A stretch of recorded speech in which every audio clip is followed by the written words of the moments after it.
The Silk River, Chapter 1. Lanterns over the perfumed river. No one remembered who first taught the water to keep secrets, but the perfumed river remembered everything. It remembered the sandalwood rafts that drifted through the thaw, branches slick with early rain. It remembered the feet of emperors and widows alike dipping their toes into its pilgrim cool surface. It remembered fishermen singing to the moon and students muttering poems to themselves as if incantations could bind time. In the year of the wooden rooster, when the rains came late and the politics of the imperial court felt like the knot in a net, the river remembered a girl standing at the dyer's pier, her palms stained foxglove purple, watching a single lantern refuse to die. Her name was My Leon, and she had grown up with a family trade that carried color through the dark. Her father believed that if silk drank sunlight, it would carry the warmth to those who wore it. He boiled leaves and bark and bloom until the courtyard smelled like summer even in a storm. Their workshop crouched in a quarter of Thuan Hoa where dye bled into gutters, and even the stray dogs walked through puddles of rose. Every cloth that left their hands had a story to tell, of turmeric for joy, of indigo for resilience, of crushed sappanwood for the hue people called bride's shyness, because it shifted under a gaze. She stood on the pier the evening the lantern festival spilled into the river. Lines of fire trembled on the wetted air, tethered to paper houses painted with cranes and poems.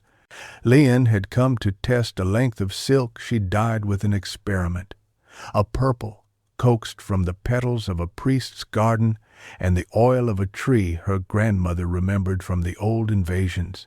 If it held true under lantern light, it would hold under any court's scrutiny.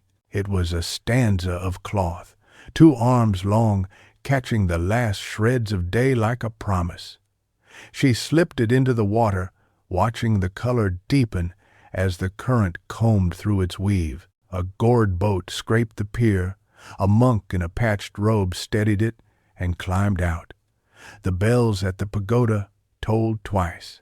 A troop of young men in borrowed armor paraded past, their helmets rusted, their swords replaced with broom handles. History, the tallest declared to anyone who would listen, is what we decide to rehearse. Someone laughed, someone hushed him. A cartographer in a wrinkled linen coat paused on the quay to sketch the way the lanterns formed a wing across the river. He didn't look like the other foreign men Leon had seen. He wasn't tall, or if he was, he carried his height as if it embarrassed him. His hair had the texture of straw forgotten in a field, his skin the hint of a man who had learned the sun by mistake. He had a scar near his lip that deepened when he concentrated. On his belt hung a compass so battered it might have crossed the world twice, and from his shoulder dangled a roll of vellum tied with resting thoughts. When he looked up from the page, the face he offered the city was neither wary nor hungry, but openly curious, as if he had arrived to ask permission of everything. Leon found herself measuring her silk against his curiosity. By instinct, she lifted the fabric from the water and let it drip between her fingers. The color did not blanch. The purple clung like night. Beautiful, the cartographer said in Vietnamese that held a rain of other sounds. It is, he looked for the word. It is what the eyes do not know yet how to say. She studied him without lowering the cloth. The eyes have a very long vocabulary, monsieur. He smiled at the honorific. He had learned that some people used it as a courtesy and some as a blade. Then, teach me another. I am Etienne Moreau. I draw what the river remembers badly and what my superiors tell me perfectly. I have no talent for either. She looked down at the fabric. Teach him? She had been teaching men since she had been old enough to lift a dye vat, Men who pretended a woman could show them only how to carry water without spilling it. But there was something in the way he watched color that suggested he honored its gospels. It's not the river, Monsieur Moreau. It's the mordant. He blinked. The what? Mordant, what makes a color cling. She held up her hands, the stains like gloves a magician could not remove. Alum, or iron, or sometimes just patience. The dye itself is a poem. The mordant is the grammar. He laughed, delighted. Then I have lived my life missing grammar. Leon wrapped the silk back around her wrist. She realized she had kept him at the edge of her rhyme and decided to let him in. Who is asking you to draw the river? The governor? My captain, he said. He is a man of roots and receipts. He believes if he can see water and paths on paper, they will no longer be variables. If I render this place on a map, he thinks it will be safe to hold. And do you think the same? Etienne's eyes moved toward the lanterns, where a child's hand could be seen releasing a house into night. I think paper remembers differently than rivers. But I have been wrong before, a wharf master shouted. Two scholar officials in cloud-embroidered robes hurried by, their hats stiff with frankness. In the distance, the citadel's mirrored roofs caught the last of the light. The festival swelled. Leon's cousin Han ran from the alley with a bag of sesame candies hung from her teeth. She tucked herself beneath Leon's elbow and peered at the foreigner. Do you draw faces too, monsieur? My cousin will not admit her face is a good thing to draw because she has never looked at it. Han, Leon warned, heat rising above the mordant, but the girl had said it kindly. Her malice was reserved for boys who stole mangoes. Etienne shook his head. I can draw a face, but not its time. When I am done with a face, it no longer breathes. Maps forgive me, faces do not, and see ya and end. Then perhaps the river will forgive you, Haines said, satisfied with this compromise, and offered him a candy. He took it, put it in his pocket, as if it were a coin minted out of night. There was a time when every river in the land had been a border and a blessing, and in the last generation both of those facts had sharpened into rule. The imperial court was a hinge that squeaked beneath foreign treaties. The mandarins whispered in bamboo, the Frenchmen in wine. On some days the city exhaled and skiffs slid down the water without incident. On other days the tension was the unplayed string on a lute. Anyone could pluck it and bring a song. The lantern that had refused to die drifted near the pier, its paper patched where it had torn on a stone. Etienne watched it waver. Why do you release them? He asked. To feed the river's memory?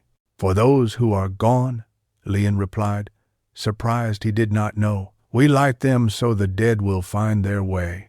The house is a clever lie. We tell the ghosts they have a place to rest, and they believe us long enough to make it to the east. He considered this with a seriousness that pleased her. The maps are like that too, then, houses for the living that we place on flat surfaces to persuade our fear of being lost. Potter in on. It have de-engrade. Before she could answer, a drum crackled. The parade of makeshift soldiers had reached the pagoda steps. The monk in the patched robe had removed his sandals and placed them neatly side by side. A woman with a face like a river bend climbed onto the pier and caught Leon's sleeve. The court has sent for color, the woman said without preamble. Weddings and treaties all in the same week. They want red that does not shout, and they want the emperor's favorite blue that can face the day. Will your father sell you? My father sells silk, not daughters, Leon said. But I can speak for the color. Her stomach tightened with a peculiar mixture of fear and thrill. The court's commissions could make the difference between the next monsoon being survivable or not. How soon? The day after tomorrow, the woman said. Bring samples at dawn, or bring prayers. The palace flirts with both. The stranger's eyes slid to Etienne. Judgment measured the length of his shadow. And this? A customer, Leon said. A complication, the woman corrected, and melted back into the afternoon. A few steps away, she had become another color in the festival's weave. Hand took Leon's hand. You will bring the purple, she whispered. The one you tell as if it were a secret. I saw the way your breathing changed when she tipped her chin toward the river as if Etienne were both everywhere and nowhere, said Beautiful. Stop listening to my breath, Leon said, but it was too late. The girl had heard the rise in it, the way a dyer could hear a vat before it came to boil. Etienne seemed to understand. He had become an incidental pronoun, something pointed at rather than addressed. He tucked the vellum under his arm and brought out his compass. If I were to invite myself to your workshop, he began, carefully, would I be a complication or a customer? I would like to learn this grammar of color. It may make me a better liar on paper. You do not have to be a liar, she said. You could become a better witness. He tasted the idea. A witness, he repeated, softer. I would like that. A man with a voice like a drumstick struck the pier with his boot. You, he pointed at Etienne with all the diplomatic grace of men who had never left their district. Behind him, a knot of boatmen leaned in like reeds in a gust. Foreigners do not stand at the dyer's pier. This foreigner is standing, Etienne said, because sometimes stating the obvious was a form of diffusing power. He held his palms out. I am buying color. You are buying a mark, the man said. Every stranger who tries to own our water earns one. O Ram say. Leon stepped between them before the heat could find iron. He is with me, she said. He has paid the market tax. She did not know if this was true, but the market tax, like rain, was something everyone believed in, and belief had its own soft authority. And he brings us work. He wants maps. Who can object to maps? They cannot be worn as armor. The boatman conferred in a language of eyebrows. Finally, the man stomped away, taking the threat with him like a skirt trailing mud. Etienne exhaled. I will pay the market tax, he said gravely. Twice. Pay it once, she returned. The second time is a bribe. Hans snorted. The monk turned his head and smiled as if he had just been included in a joke he had been telling himself for years. As twilight ferried itself into night, the festival unfurled fully.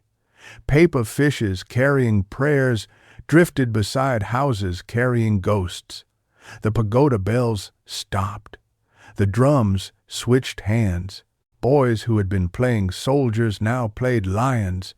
Two to a costume, learning the art of friendly fear. Men who could not afford wine drank tea steeped to bitterness. Women with babies slept with their backs propped against each other's shoulders.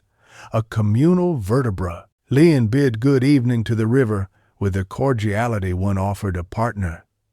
Tomorrow, she told it, I will return with silk that tells the truth. She felt the tug of future on her wrist. No empire listened to silk, and yet, when it was cut and sewn, it moved through palaces with no more resistance than air. Tomorrow, Etienne echoed. May I find your workshop without disgracing myself in an alley? Follow your compass, she said, amused, and when he looked down at the battered instrument, she added, but listen to the dyer's song. We sing off-key on purpose so thieves cannot mimic us. Mercifully, he said, I am already off key." He bowed in a way that was not entirely foreign. Someone had taught him to respect the hinge of a meeting. The compass swung at his belt, making a circle of its own. He disappeared into the lanterns as if absorbed by them. A man returning to a map. "Han koi chi la mao," Han said softly in her easy, mischievous mix of tongues. "He thinks you are a color." "All men think women are colors," Lian replied. "Few know we are the dyers." They returned to the courtyard where vats squatted like ancient monks with round bellies. The smell of simmering bark and tannins was home. The steam a drape. Her father, Tran Quang, stood by the indigo pit, his hair oiled into neatness, his eyes reflecting blue.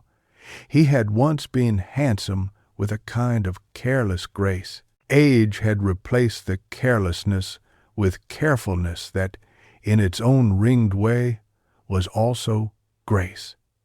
He glanced at her hands, colored above the wrist, and at the damp cloth looped there. "You brought night home early." "It is the purple," she said. "It stayed. Good." He rubbed his thumb and finger together, felt the stickiness of gum arabic. "The court sent a woman," he added as if it were a continuation of her sentence. "They will want proofs at dawn." "I thought they seduced Dawn," Han said under her breath. "Someone seduced someone, and now they must make weddings and treaties to pretend it was a plan," Quang said dryly. "The emperor enjoys pretense when it is elegant." "And then we must be elegant," Lian said, and felt, beneath the resolve, a small fear. That elegance was another name for retreat. They worked into the night, coaxing reds from lac and madder, blues from the indigo gods, gold from turmeric that would always give itself to hands too readily. The purple, Lian's purple, she tended like a child with a fever. Not too much heat, not too much impatience. She watched how the fibers drank and sealed. She told the silk stories as if it needed persuasion to become a royal hue. She told it about her mother, a woman with a laugh like rain that had cracked the year she died. She told it about the time a flood carried their vats out of the courtyard and left them in a field as if the gods had decided to dye rice. She told it about the strangeness on the riverbanks now, the accents and uniforms, the little machines that could measure even the distance between the desire to stay and the necessity to go. When she finally slept, her dreams wore a map like a skirt. She woke before dawn with the feeling she had forgotten to weigh something. In the gray, the palace's towers were only rumors against a sky that had not yet decided. She and her father loaded bolts of silk into a handcart. Han balanced a tray of small swatches like a scholar bringing a library to a midwife. They walked to the northeast gate where vendors were only just unrolling their day and the guards had not yet armored themselves with boredom. The woman with the riverbend face appeared from a side door and waved them through with a hand that had been born to wave or bless or strike. One could not tell which until it was too late. Inside, the palace was what the city imagined it to be when it wanted to be kind. Courtyards washed in lime water, stones set in places where moss could listen but not gather, carp in a pool thrown by a sculptor's sleep. There were places where the smell of incense was so old the air seemed to recall ancestors unasked. There were places where voices lasted half a second before being politely dismissed by architecture. Lian remembered that silk-cut sound, too, when it moved. They were led to a room that faced a garden of pruned pomegranates. Two women sat at a low table, their hair arranged to carry the weight of attention without complaint. Their sleeves whispered when they reached for tea. One wore a robe embroidered with cranes that clearly wanted to step off her and find better weather. The other, younger, wore blue that refused metaphor. It simply was. The older woman spoke first. We require cloth that behaves as if it can keep a vow. Her voice contained sand and sugar. There will be a wedding. It will be remembered. We have red that knows how to behave, Kwang said, bowing, and blue that knows how to endure. The blue must match the emperor's favorite, the younger one said, her eyes on the pomegranates. If it stands beside his robe and flinches, the omen will be unhelpful. Lian stepped forward before her father could court compromise.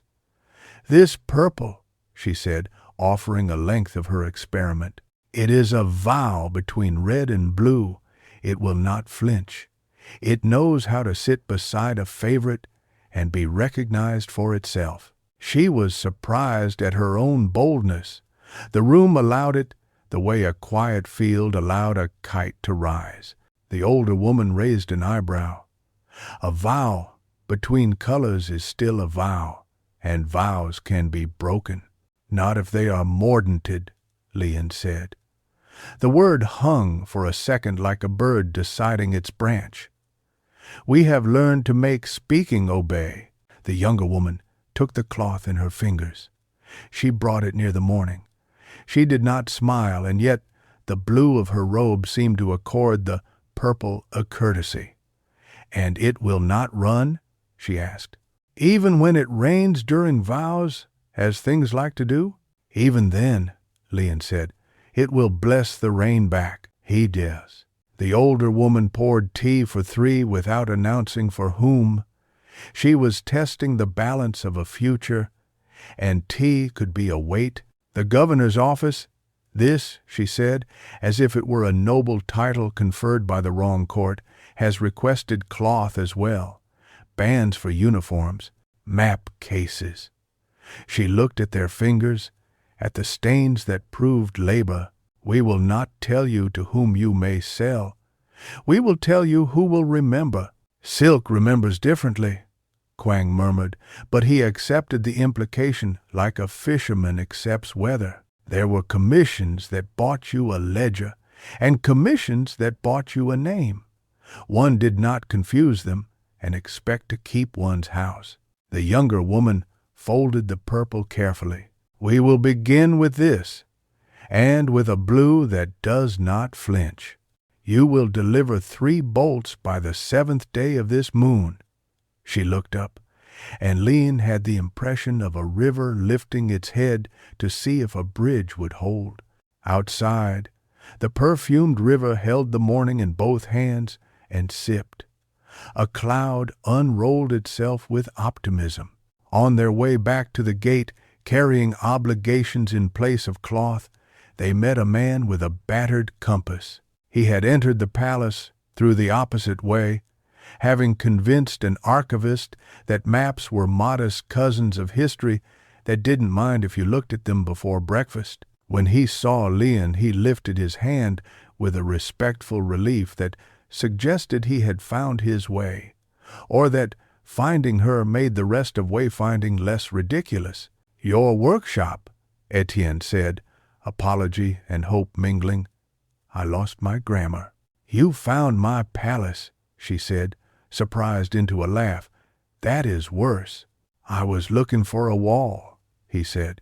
I wanted to see where the city ended and the map began. Maps begin at money, Kwang muttered in the voice he usually reserved for vats that did not want to be coaxed. But he bowed to the foreigner minutely, like a favor to himself. You wish to learn to witness? He was no ad.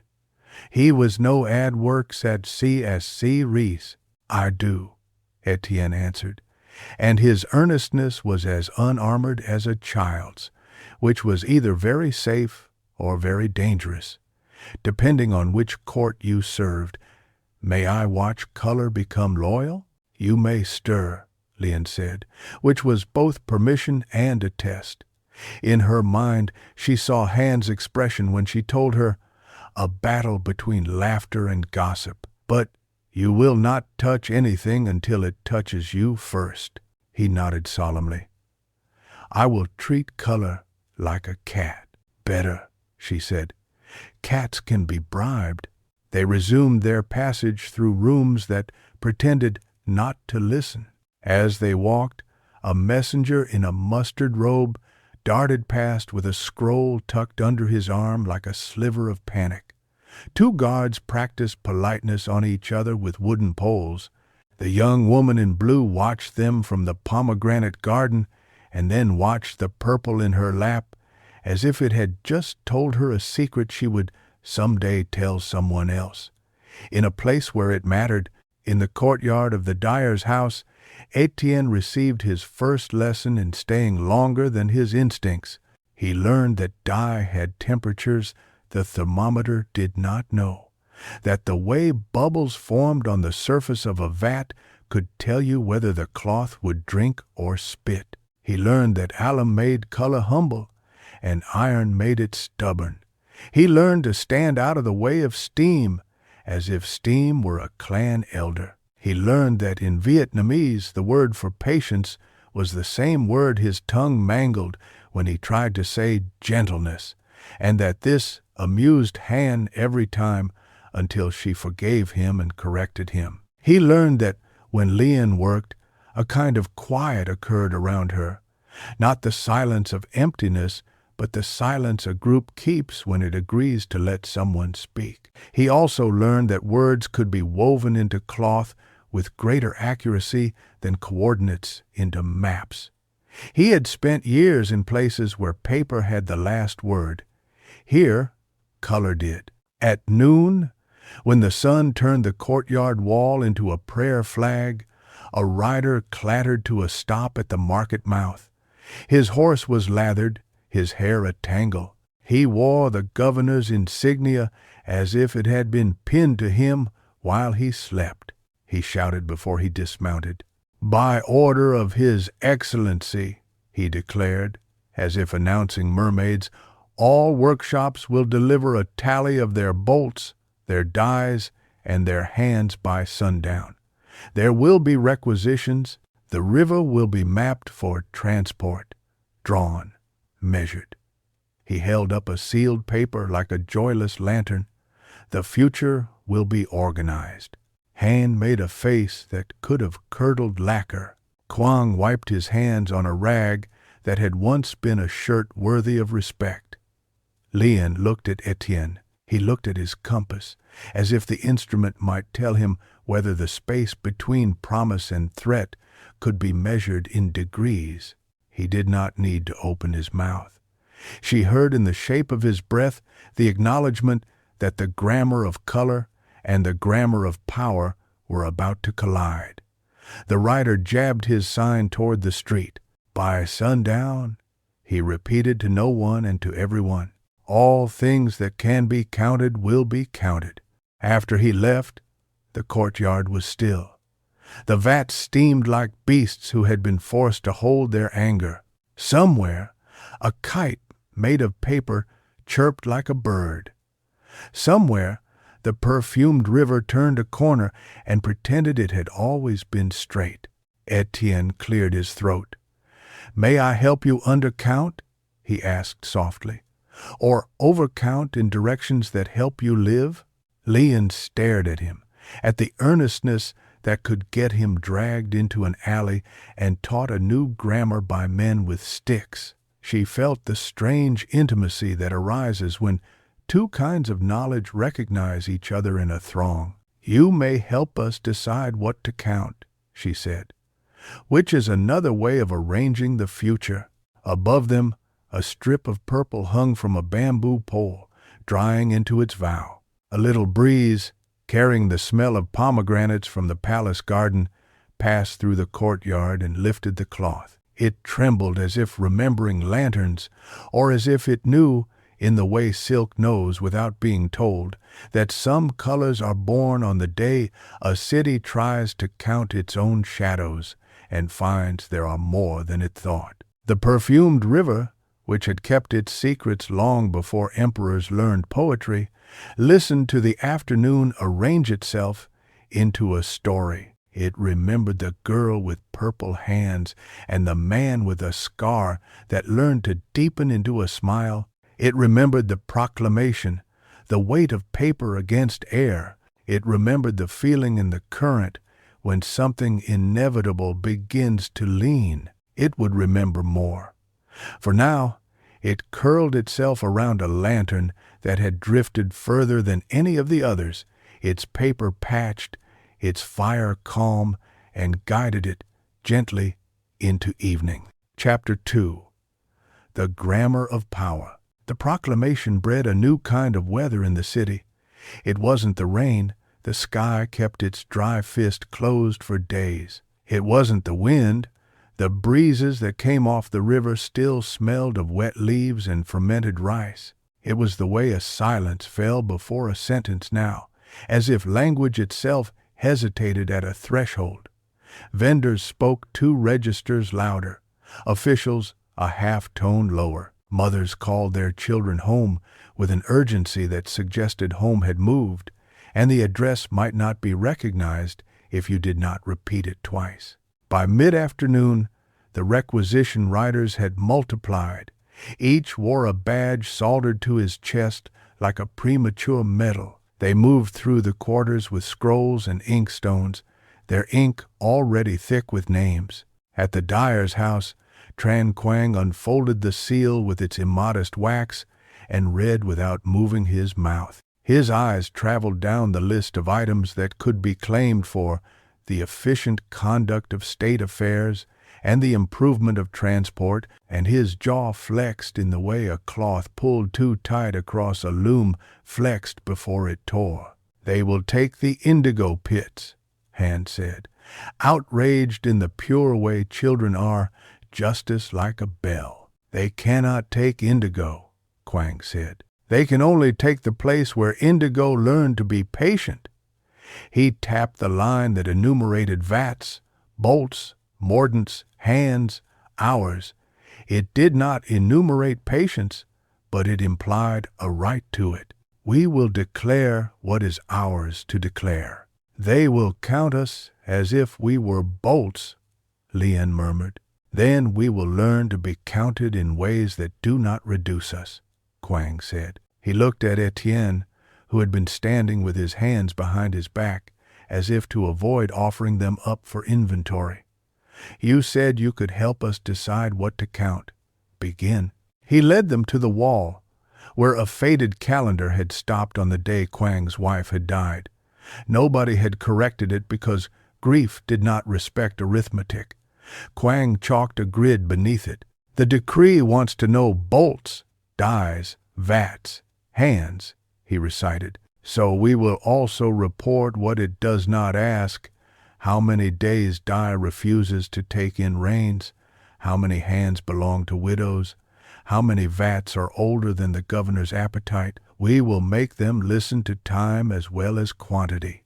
"A bride, you are going to tell a story," Etienne said, recognizing the strategy, admiring it. "Numbers are stories told to people who don't want to admit they are listening to stories," Quang said. "We will not lie. We will choose." He began to write.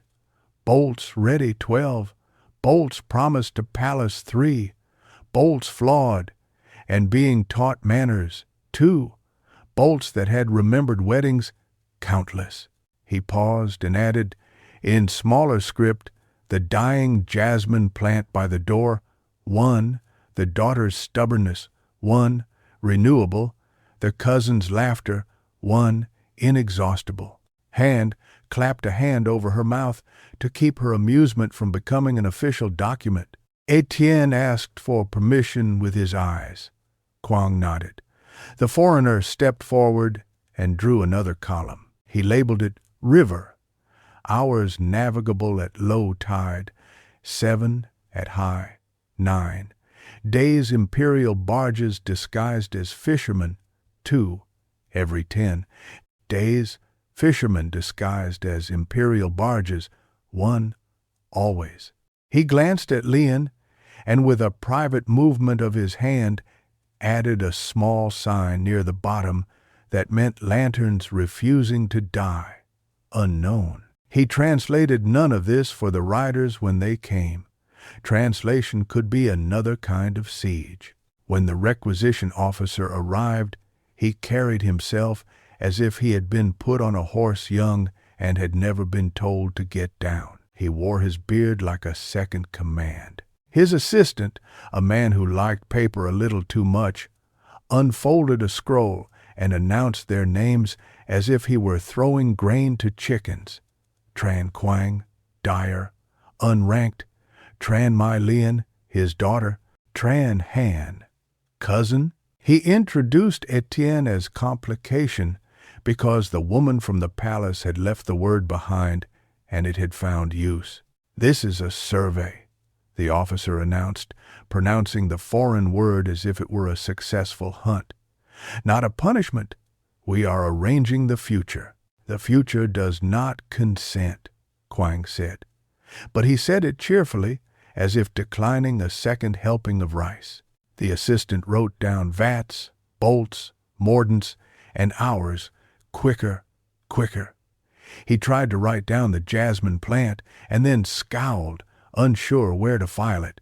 Etienne, with a clear conscience, added measurements of the yard that no one had asked for and annotated them with arrows that pointed nowhere.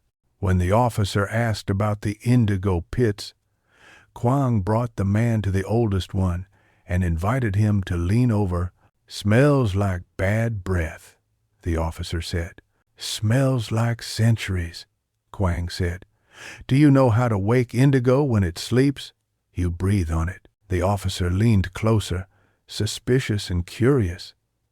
"That's a fool's trick. Try," Quang urged. He had placed beside the vat a smooth bamboo rod that, if the officer leaned just a little further, would nudge him toward a lesson. The officer caught the motion and straightened, offended by his own near lesson. He waved his assistant back with a snap. "You will deliver what is requested by sundown," he said, which was the same sentence delivered everywhere with enviable consistency. He stamped the wax seal again, as if more wax could improve the taste. After he left, Quang breathed in the indigo's living rot and smiled, relieved. "We will deliver," he said.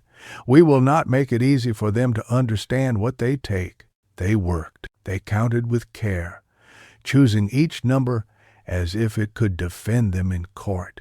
They wound the bolts for the palace with reverence and tied the other bolts with knots that would inconvenience anyone who tried to untie them quickly. In the shade, Han sharpened reeds and dipped them into ink she had stolen from a scholar who had never noticed his debts. She wrote the characters for patience and gentleness until they looked like sisters instead of cousins, then tied the paper slips to the rafters as charms. When Etienne mispronounced patience again, she pantomimed, tugging his ear. In the moments between labor, Etienne drew. He sketched the courtyard with its clumsy beauty, the cracked basin with a gold carp stitched into its interior, the uneven wall that held heat like a tucked secret, the clothesline that sometimes sagged under a history of rain. He drew Quang's hands, which belonged to a man who knew when to let go of cloth and when to hold on longer than was wise. He drew Han laughing, catching her mid-breath. And he drew Lian without looking straight at her, the way one draws the moon without insulting it with too much intimacy. Her profile while she tested a vat, the tendons in her wrists when she wrung out silk, the angle at which she tilted her head to listen for the minute click the threads made when they learned obedience. He realized that in his maps he had tried to pin a river. Here he was, trying to trace the curve of something that refused every pin. Late in the day, a boy from the palace arrived, swifter, less ornate, smelling of sweat and the earnestness of errands. He carried a message envelope sealed with blue wax. He bowed in a way that suggested he had been taught by watching rather than instruction. "From the Lady Q Trin," he said, and the name was both a courtesy and a quiet flare of importance. She asks whether the purple will hold in firelight, and 80. Tell the lady it will hold in lightning, Leon said, feeling daring and then recognizing that daring was simply another word for accuracy. The boy's eyes flickered the satisfaction of carrying back a sentence with weight. He looked at Etienne with a fleeting smile that was either a greeting or a warning to a foreigner who did not know what he was stepping into. Then he was gone, his sandals making agreement with the dust. "Kiu Trin," Han repeated once the dust settled. "Trin like fidelity, Kiu like a poem with too many lives." "You will keep your comparisons in the kitchen," Quang said, but he did not hide the way his attention had sharpened. The name was known. Kiu Trin had been the emperor's niece, then a widow, then a companion to books, then a presence at the palace with the gift of naming omens. She moved through water without being seen unless she wanted to be. Like a clever fish, she has eyes that don't flinch, Han said, having only ever seen them from the edge of a festival. "If she wears our purple, the other colors will have to learn new manners." "Focus," Quang said, but he was smiling. As afternoon bent into evening, Etienne put down his reed and walked to the river. He stood on the pier where he had first pretended the map was watching him. The perfumed water carried small errands. A floating flower other fingers had let go of. A wooden spoon surrendered by some domestic crisis, an orange peel shaped like an ear. He leaned on the post and watched the world make a soft argument with itself. He did not hear the soldier until the soldier's shadow entered his thoughts. The uniform was only a shirt with cuffs heavy enough to suggest authority. The rifle it framed had not learned nuance. The man's face was the calm of someone who enjoyed small authority for the way it could be mistaken for fate. "Cartographer," he said, in French, gummed with tobacco. "The captain asks for you." Etienne straightened. The soldier had addressed him in a tongue of home he had not used for days. It felt like a sudden draft through a door that had been pretending to be a wall. "I am busy," he replied, in Vietnamese. "I am counting." "The captain is counting as well," the soldier said, switching languages as if it were a coin toss. "He counts ships. He asks whether the river here will carry weight, whether his plans carry water." Etienne kept his own language still.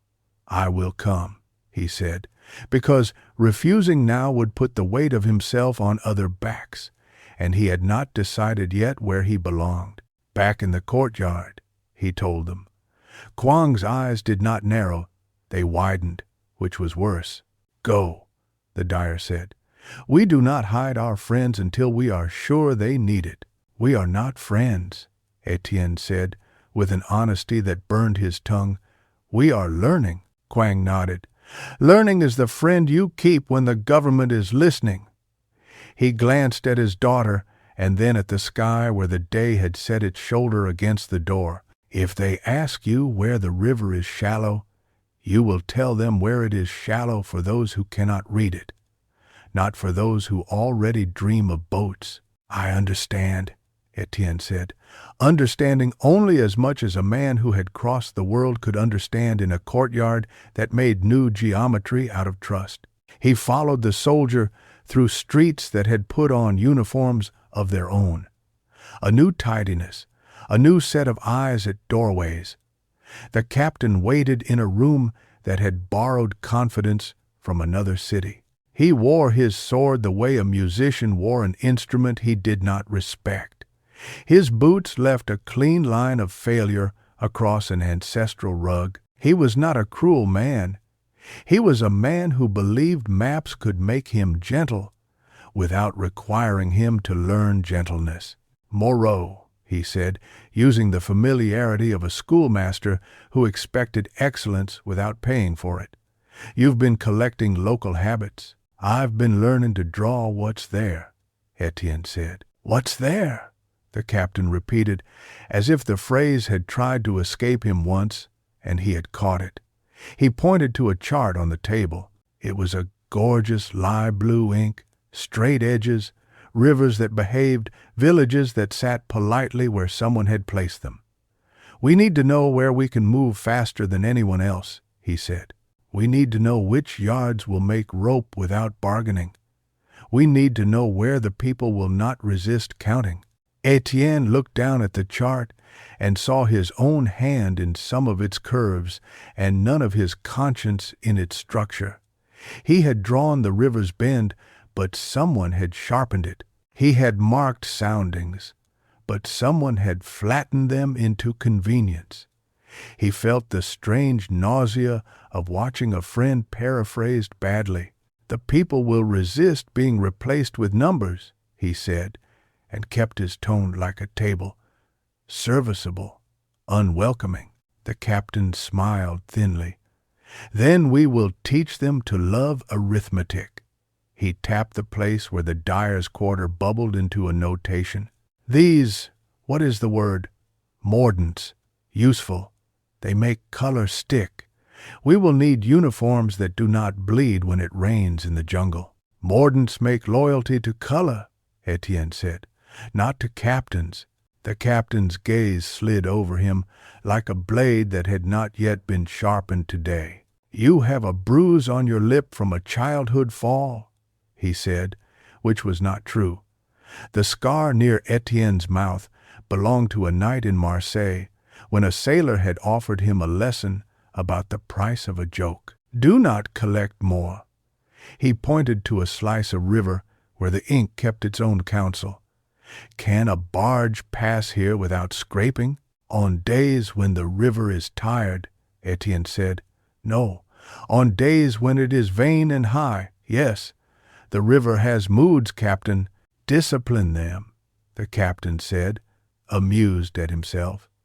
"We will bring discipline like a weather." "Can't, Etienne marked the shallows where a barge would embarrass itself. He marked the side streams where fishermen hid when taxes came by boat. He marked the branches burdened by vines that would not allow a European hat to pass without a change in posture. He did not mark what he had learned about the dyer's courtyard, the blue that did not flinch, the purple that vowed, the way a father watched his daughter when the world's arithmetic threatened her wrists. Those were not things maps could be trusted with.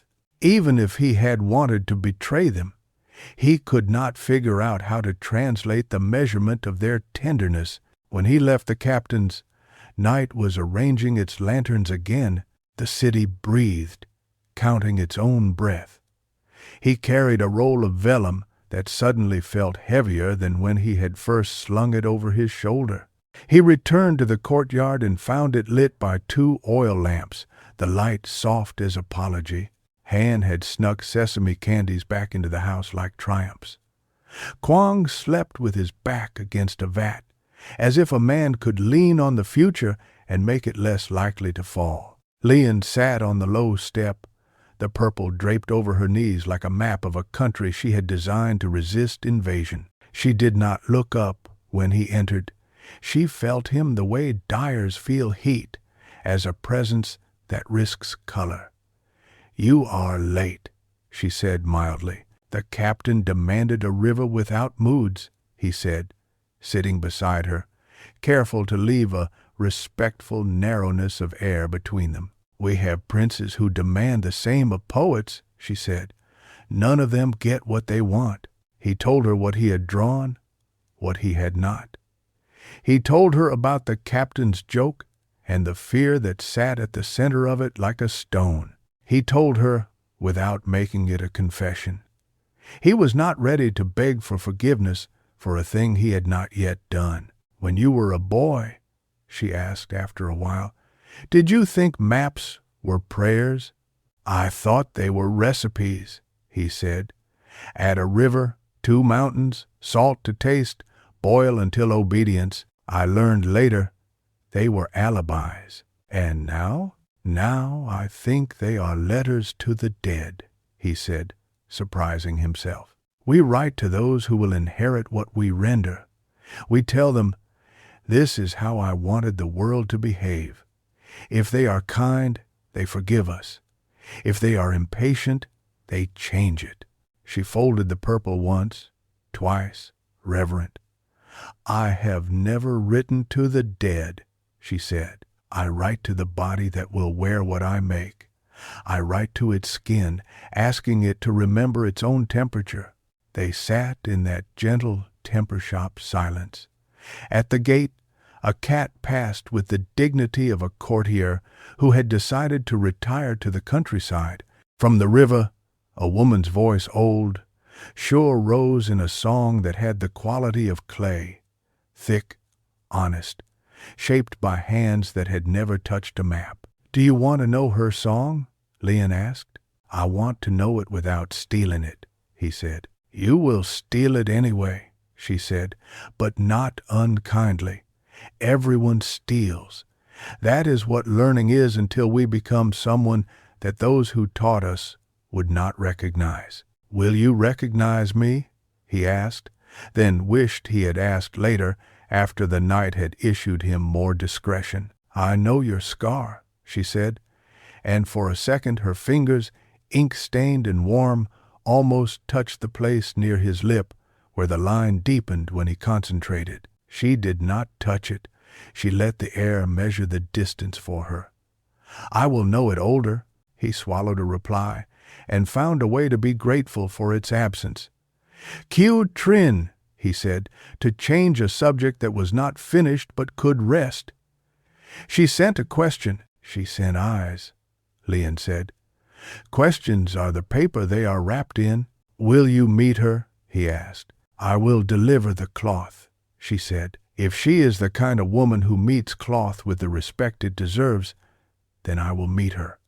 If she is the kind who treats it as a servant of a dress, then I will let the cloth meet her, and I will go home. You speak of cloth as of people, he said. I speak of people as of cloth, she corrected. The next morning, the dyer's cart wore its best wheels. They loaded bolts wrapped in unassuming brown, tied with cords that announced nothing. The purple lay against its companions as if they were all going to the same vow. Quang walked beside the cart with the concentration of a man carrying more than weight. Han, dressed in a borrowed seriousness, skipped and then, catching herself, walked. At the palace gate, the guards had absorbed a new alertness. They measured faces, as if faces now could be rationed. The boy with the quick eyes met them inside and conducted them past a different set of courtyards, the ones that smelled of paper and old sweet smoke, the library's precincts. He brought them to a room where the light came from above like approval. Kyo Trin sat with a roll of silk across her lap. She did indeed have the kind of eyes that did not flinch, but it was not because she lacked sensitivity. It was because she had trained her senses to be unembarrassed by truth. Her hair was braided with a quiet that made noise look foolish. She wore a deep blue that had its own patience. It did not insist on being noticed, and so one noticed it. The way one notices a mountain on a clear morning. Lady, Quang said, bowing properly. Leon bowed as well, her eyes on the floor, because it is easier to think with your head lowered. Han stared and then remembered not to. Kyo Trin gestured to the table. Show me the grammar, she said.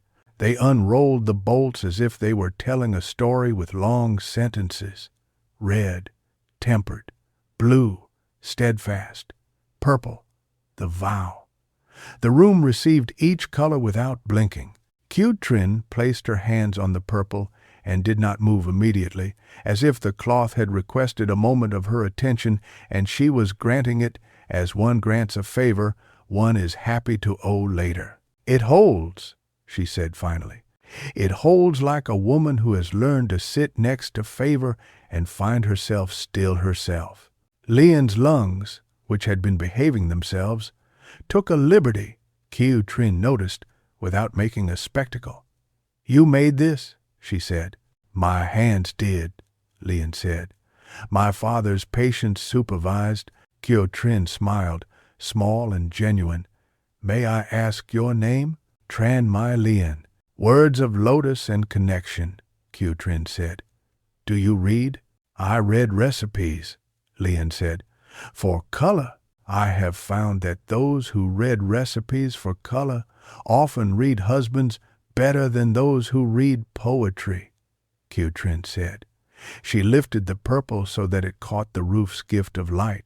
"This will be worn in a room where 3 languages argue politely, and a 4th language, forgiveness, will be in short supply. It will be asked to bless a marriage that is also a truce." "Will it flinch?" "No," Lian said. "It has learned to be loyal to itself." "Good," Kyo Trin said. "Then perhaps it will teach the room." There was a pause in which, if fate had been kinder to certain people, many sentences might have been spoken. Kyo Trin broke it with a practical question that felt like generosity. "What do you require for your work not to be interrupted by men who think the future is a schedule?" Kwang blinked, surprised by the offer. "We require to be left where we belong," he said. "We require to keep our vats, to be counted as we count ourselves." "I cannot promise to leave you alone," Kyo Trin said. "Not when the court cannot leave itself alone. But I can ask the river to forget your address when certain officials are in a hurry." She reached for a brush and wrote in a neat, unadorned hand a few lines on a slip of paper. She stamped it with a crest that had once been important and still had the habit. "Show this to men who like seals," she said. "It will remind them they are interruptible." "Why?" Han asked. "Too young to know that questions like that should be thought before spoken." "Why help us?" "Oh." Kyo Trin looked at the child and did not punish her for the audacity of clarity. "Because silk teaches me to be ambitious in ways men cannot punish," she said. "Because color is a kind of governance women get to practice without asking permission. Because when I am old, I would like the purple I wore to have been made by someone who did not flinch."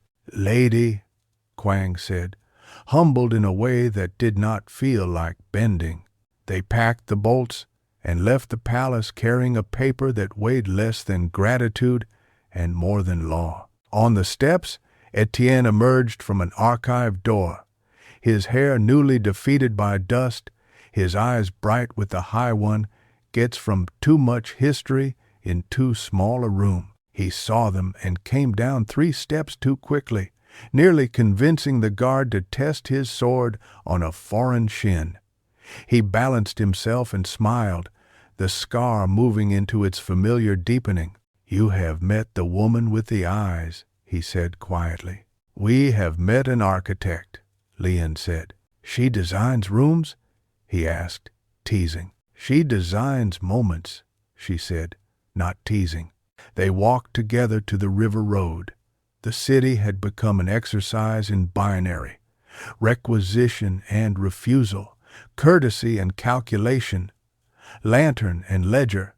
On the quay, the monk with the patched robe sat with his legs tucked under him, stitching new cloth into old squares, making a quilt of cast-offs that looked warmer than some banners. The monk lifted his head and regarded them as if they had all waded through a pond and emerged cleaner than he expected. "You brought the color to someone who would not confuse it for a trick," he observed. "You sit here and know everything," Han accused. "I sit here and remember what people forget to hide," he replied, smiling. He held up the patchwork. "I make blankets from the future's leftovers." "Make one from the past's," Etienne said. "I tried," the monk said. "It unraveled. The past does not like to be cut."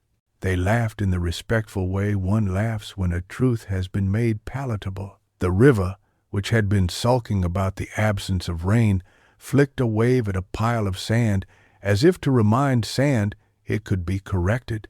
In the distance, a barge with a sad ambition labored under a load of bamboo. The men on it shouted in 3 dialects, and all of them understood one another completely. That night, the dyer's courtyard became a venue for council. Friends whose trades were also now measurable arrived with bags that smelled of pepper and news. The potter whose kiln had been promised to the governor's office leaned against a post and described how clay behaved when forced to harden under orders. The papermaker whose vats were cousins to the dyer's vats spoke of pulp that did not take to being told whom to record. A fisherman with palms like charts sat on the threshold and said nothing until he had finished his rice, and then he spoke of the way nets learned to avoid taxes by becoming holes just at the right places. They ate and planned small resistances, not sabotage, none of them could afford that lie, but a series of misdirections as elegant as a well-tied knot.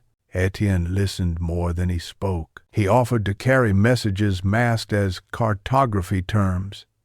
He offered his foreignness as a distraction in places where the gaze wanted a safe place to rest while other work happened.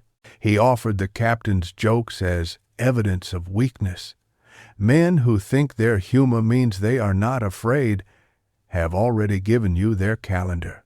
When the friends had left and the oil lamps had gone low and the cat had made its rounds of the corners where mice held secret debates, Leon sat with her father and Etienne on the step as if it were a stage that allowed only quiet improvisations. Quang rubbed his thumb against forefinger the way he always did when deciding whether to gamble. "They will come for more than count," he said. "They will come for consent. They already have it," Etienne said. "They took it from men who thought they could sell it and keep a little for themselves. Then we will make them return it," Quang said. "How?" Etienne asked, like a student who is trying to learn a technique his fingers have not yet discovered. "By refusing to flinch," Quang said, and lifted the purple into view as if it were an argument made cloth. "By wearing what will outlast their schedules. By teaching our daughters to say the word mordant loud enough that men who have never learned a woman's grammar will believe it is a weapon." "Is it?" Etienne asked. "It is what makes devotion cling," Quang said. "You tell me if there is any weapon stronger." The perfumed river listened. It had heard weapons newly dreamed of and weapons older than the reeds. It had watched treaties dissolve and vows hold. It had learned to be patient with humans and their briefings. It rolled in its sleep and carried a lantern caught in a reed past the dyer's pier. The lantern, refusing to die, shook once like a creature making a decision. Then it righted itself and continued east, where the ocean kept a larger memory, and the stars could read. And in the city that had decided to rehearse history again, a girl with purple in her hands and a foreigner with a compass that could be bribed by conscience walked side by side down a lane that smelled of fish sauce and verbena. They spoke without touching, which was the old grammar of courtship. They turned a corner, and the river opened like a page. Every color made a note, steadying itself for the next sentence. Chapter 3. Firelight and Vows. The day the palace tested firelight, the sky remembered rain and then declined. Heat lay down in the alleys like a tired dog. Cooks fanned braziers with palm leaves. Mandarins fanned themselves with papers that had not yet been read. In the dyer's quarter, every vat behaved, which was rare enough to make everyone suspicious. Even the cat submitted to a nap instead of its usual rounds of patrolling mice eloquence. By mid-morning, a messenger came from the palace with a humility that did not match his hat. The hat insisted on rank. The young man's eyes insisted on errands. He bowed to Tran Quang and then to Lian. The Lady Q Trin asks that the purple be walked, he said, in firelight. Walked? Han echoed, ears pricking the way they did whenever the palace's requests became metaphors. The wedding guests will carry torches, the messenger explained. They will pretend the flames are stars. The cloth must not argue with the pretense. Ah, Kwang said, we must teach a vow to dance. He turned to his daughter. She understood without his words. She took the bolt, wrapped it with a care that felt like a prayer disguised as neatness, and followed the messenger out. Etienne, who had been in the courtyard translating measurement into silence, fell into step a few paces behind, neither announced nor dismissed. No one stopped him. The requisition riders had taught the city to recognize who had business. A man with a compass, who walked as if listening to the ground, had acquired a kind of business. The palace gardens had been feathered with lanterns for days, even in daylight. Men on ladders trimmed bougainvillea into shapes that dignified panic. Women in the kitchens beat egg yolks and sugar into treaties. At the edge of a courtyard shadowed by palms, a circle of servants set torches into iron brackets, their faces already glistening with the evening's work. Q Trin stood beside them in a robe the color of the river's deepest remark. She nodded when she saw Lien, and nodded again, almost invisibly, when she noticed the foreigner. It must be walked, Q Trin repeated, by the woman who made it. I made it with my father, Lien said. Then your father will approve of your steps, Q Trin returned, not unkindly.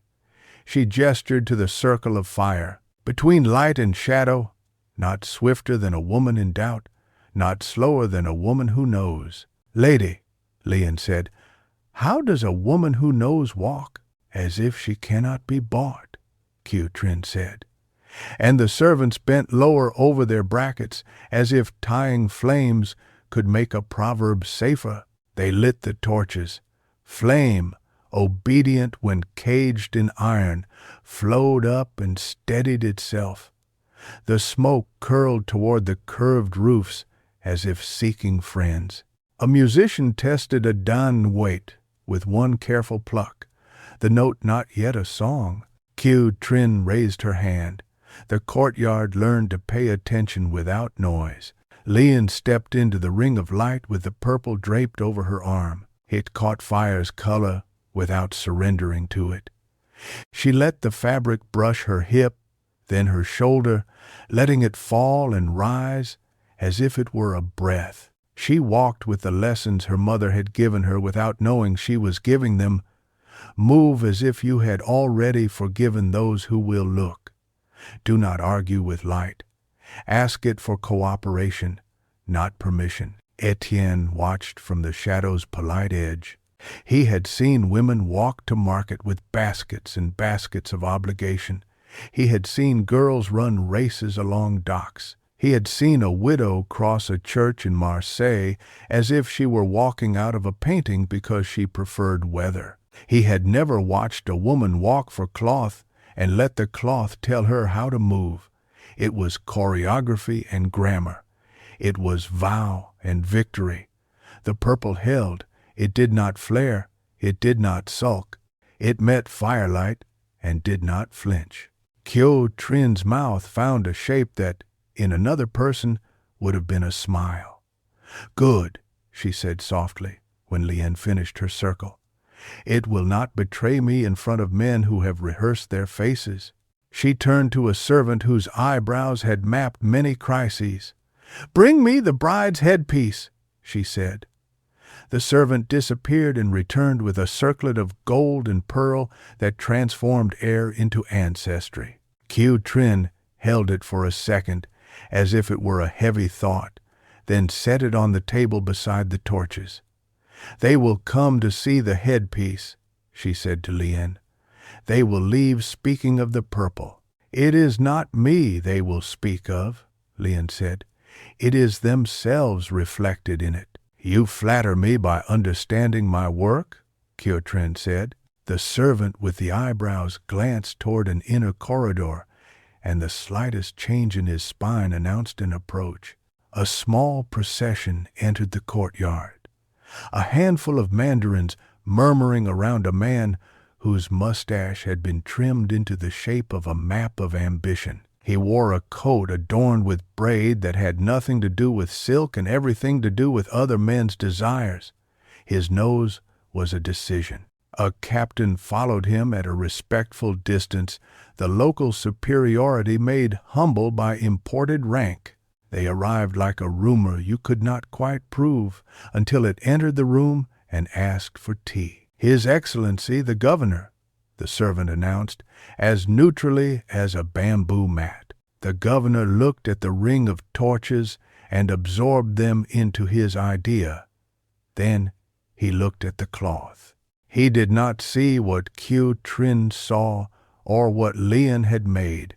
His vision slid across surfaces, looking for obedience to his imagination. He nodded to Q Trin with the warmth of a man who has just remembered a useful ally's name.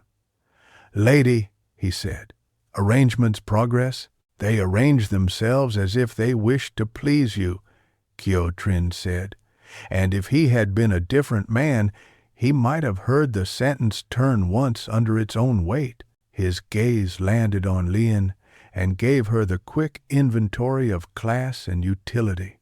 It passed to Etienne, paused, and flicked to the captain, as if to say, "Keep your men where I can recognize them, even when they are out of uniform." The captain's eyes narrowed a fraction, deepening the creases of humor around Etienne's name in his mind.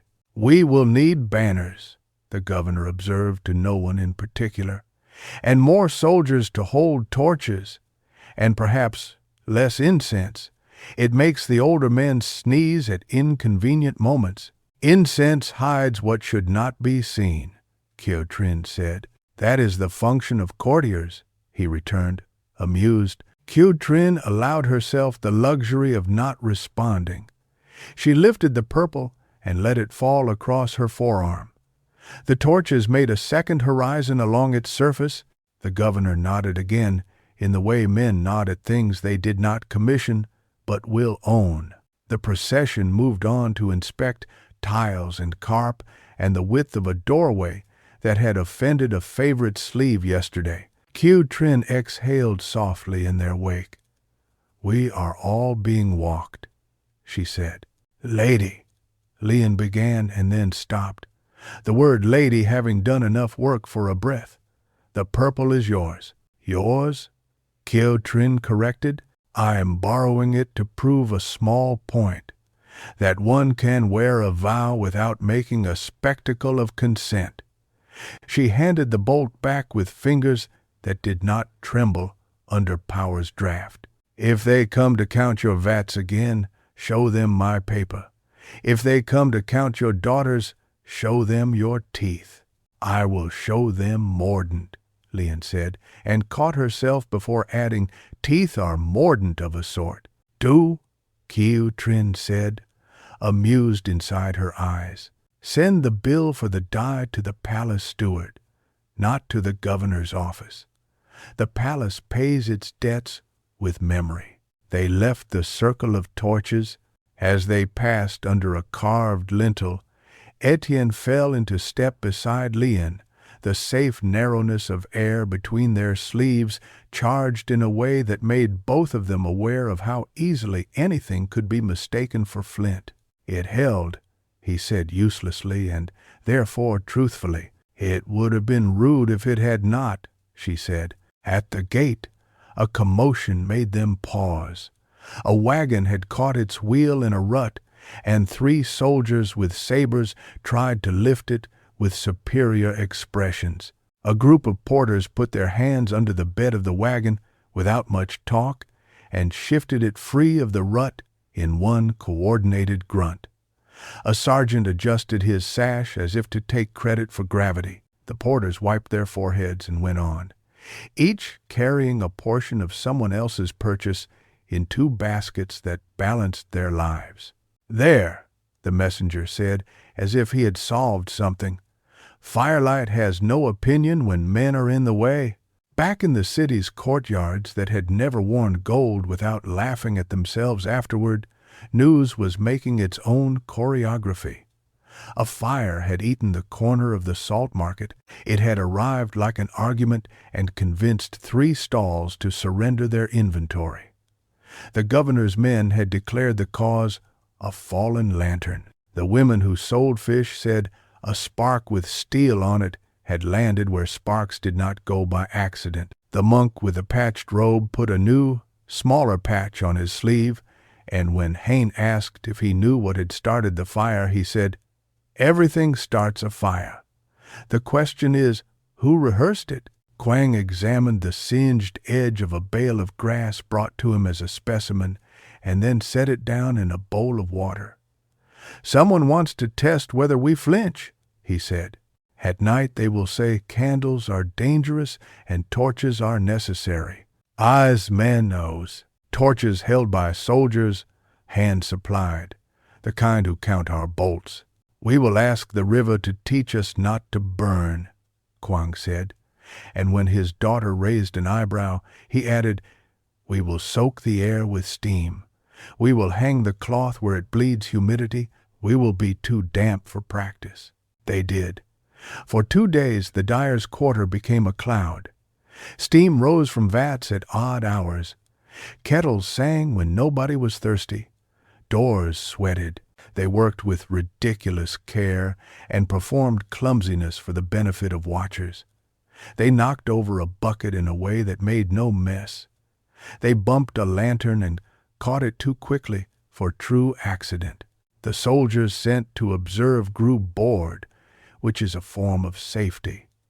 Boredom is what tyranny becomes when it realizes it is not being looked at. On the 3rd morning, the captain sent for Etienne again, this time via a folded paper that contained no instructions, only a thin dusting of impatience.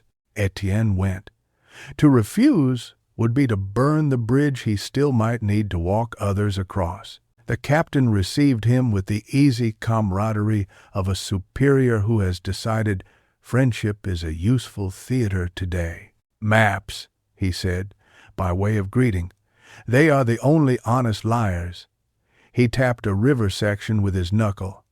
"We will move 2 barges here at dawn on the day after the wedding. I want men with rope that does not sulk when it's wet. I want color that does not complain when a sleeve rubs it. I want the city to wake to a new discipline and yawn." "Rope can be persuaded," Etienne said. "Color can be mordanted. Cities do not yawn for long. They sleep," the captain said, enjoying his own performance. "They'll learn." He leaned forward. "We will take the dyer's indigo. Temporarily, of course. A requisition. A favor repaid later with receipts." Etienne's stomach clenched with the sudden, precise fear of someone who has watched a piece of delicate machinery in his mind stop. He chose his words as one chooses a stepping stone in a fast stream, not because they were perfect, but because they might hold. "Indigo is a creature," he said. "It dies when moved carelessly." He drew a quick picture of the pit's layers, the way the surface looked when it was alive. He did not say Tran Quang's name. He said the word patience twice. "If you move it, you will be moving a history. It will embarrass you by dying."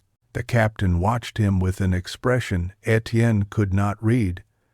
Curiosity, calculation, maybe a faint respect for the gall of being warned in small words.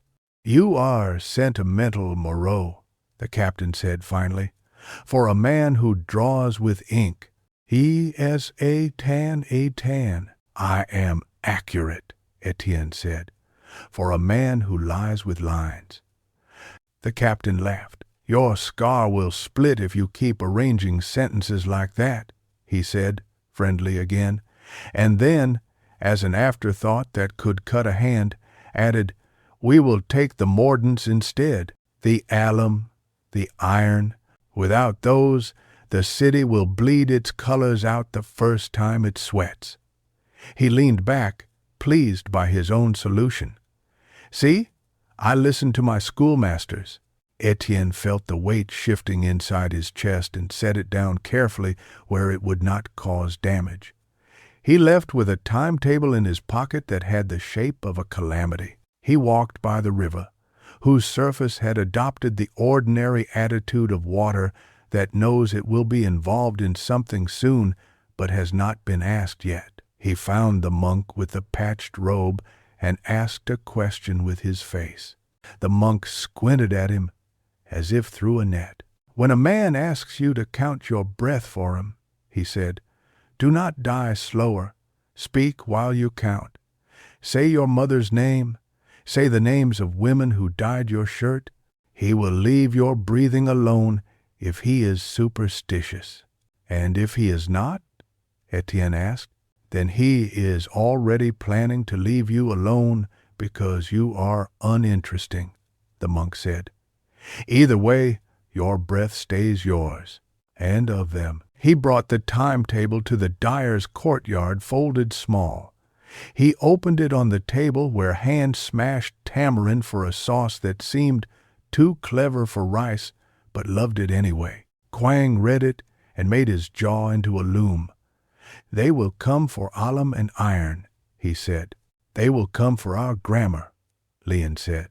"Then we will speak in synonyms," Quang replied. They did. They hid the alum under another name, flour for an uncle's funeral cakes. They labeled the iron as nails for a widow's boat. They moved smaller jars into a wall that had been built to welcome jars innocently a generation ago, when jars were just jars. In the official inventory, they wrote down how many pieces of wood held up the roof and how many teaspoons fit into a fist. They invited the requisition clerk to tea and taught him what boredom tasted like. They argued with each other about whether alum or patience was more important in making a cloth remember. They made themselves sound unreliable at everything except color. And all the while, the wedding climbed into its cage of ceremony. The city rehearsed amazement, the governor rehearsed magnanimity, the bride rehearsed not flinching. The bridegroom, a provincial lord with land where the rice kept its old opinions, rehearsed being grateful for a treaty that would turn his insurgents into sons-in-law. Torches rehearsed practicing stars. On the eve of the eve, Q Trin came to the dyer's quarter as if she had always belonged there, not in procession, but under an ordinary hat with an ordinary veil. She arrived at dusk and asked politely for a cup of water, and the neighbor who did not know what she was, but knew what she was not, gave it to her with a courtesy that didn't depend on titles. She came into the courtyard where Quang was arguing with a rope and bowed to him like a niece. He bowed back, like an uncle who had been waiting for the right relative to arrive. "I wanted to see where the purple rests when it is not teaching men manners," she said. "It rests with us," Quang said, gesturing to the pole where the cloth hung like a quiet thought. Q Trin stood by it without touching. "There is a rumor that indigo will be made to travel," she said. "Rumors are not always wrong. We will make them chase jars," Quang said. "They will get tired before our jars do." Q Trin's gaze moved to Etienne, who had the decency to look like a man who had brought homework that was not entirely the teacher's favorite subject. "You warned them," she said, "not as an accusation but as a breadcrumb." "I prefer the word translated," he said. "Translation can be treason," she said mildly. "It can be fidelity," he returned, and was faintly surprised to hear the sentence fit in his mouth. She considered him, and her consideration was like a hand weighing fruit, not invasive, simply accurate. "I will tell you something in exchange for your treasonous fidelity," she said to all of them, and to him in particular. The governor's men will come at midday on the day of the wedding, when they think the city is distracted by vows. They will count by the dozen. Give them 8s. Give them 12s that are 8s in disguise. Make them suspicious of arithmetic. Quang bowed genuine. Lady, he said, you should have been born poor. You would have ruled the river. I was born a woman, she said. It is similar. They took tea that tasted of roasted rice and talk. Trin asked about mordants and marriage. Han asked about the bride's veil and was told it would be light enough not to interrupt breathing, heavy enough to remind her to breathe. Etienne asked nothing and learned more than he would have if he had insisted on learning. When the lady rose to leave, the cat escorted her to the gate, and she paused to scratch it under the chin. You understand everything, she told it. Cats are mordanted to their territories, Quang said. A lesson for men with boots. The wedding day smelled of boiled sugar and scrubbed stone. Bells were rung in a disciplined way, as if to demonstrate to any eavesdropping gods that humans had acquired a metronome. The perfumed river put on its formal current and carried, at intervals, whiffs of jasmine, snatches of anxious drums, and laughter that had remembered its dress. The torches blazed at sunset. Guests arranged their faces. Servants arranged the guests. The governor arranged his smile. Trin arranged a detail on the bride's sleeve and then walked to a vantage where her eyes could do their best work. In the dyer's quarter, the vat simmered with the serene bellicosity of stoves at war with recipes. The inventory lay on the table like an alibi. When the requisition party arrived on time, never early, never late, the captain's courtesy Quang presented the paper stamped with Trin's crest, and offered tea with the exasperating kindness of a man who has been told to be generous with those who are not. The soldiers counted. They wrote down 8s that had learned to sit under 12s. They tried to enter the wall that had been born welcoming. It refused because it had become a cousin of stubbornness overnight. And the alum? The clerk asked, his reed poised, his forefinger black with ink and responsibility. For funeral cakes, Quang said. He produced a jar that actually contained rice flour. He produced another that contained patience ground fine. And the iron? The clerk asked. For nails, Quang said, and Han triumphantly brought forth a box of bent nails collected over a decade of appetites that had not consulted hammers.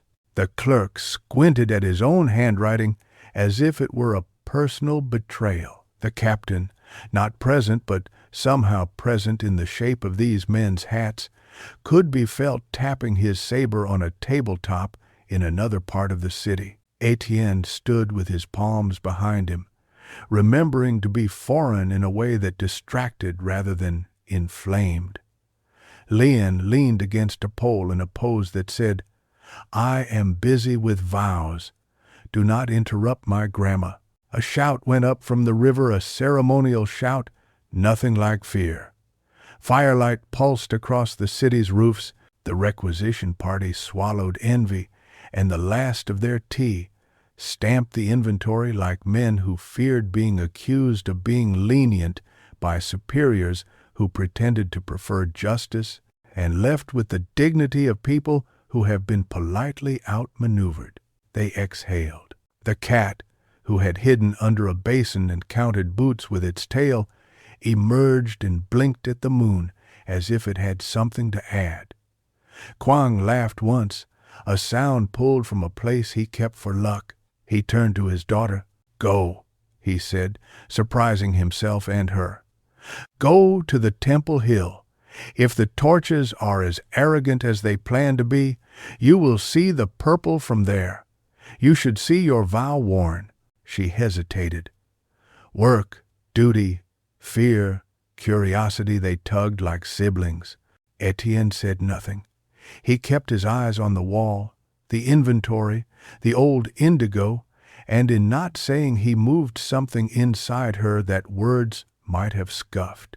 She put on a shawl the color of stern water and left with a pace just short of running. The Temple Hill rose out of the city like a thought forgiven. Lantern sellers lined the lower steps. Couples lined the middle ones. At the top, the old stone lions pretended they could not be bribed with incense. She climbed until the roofs made a fan below her. The palace, under its wedding, glowed like a thing invented by someone who had tried to capture starlight in jars. The torches traced the procession's spine, and then, under that redder light, she saw it. The ribbon of purple, gliding, holding, it fell and rose along the bride's path like a river under a moon that would not be bullied. It did not clench. It did not gloat. It accompanied. It argued with nothing. A hand appeared in her peripheral vision, holding a paper cup of sweet ginger tea.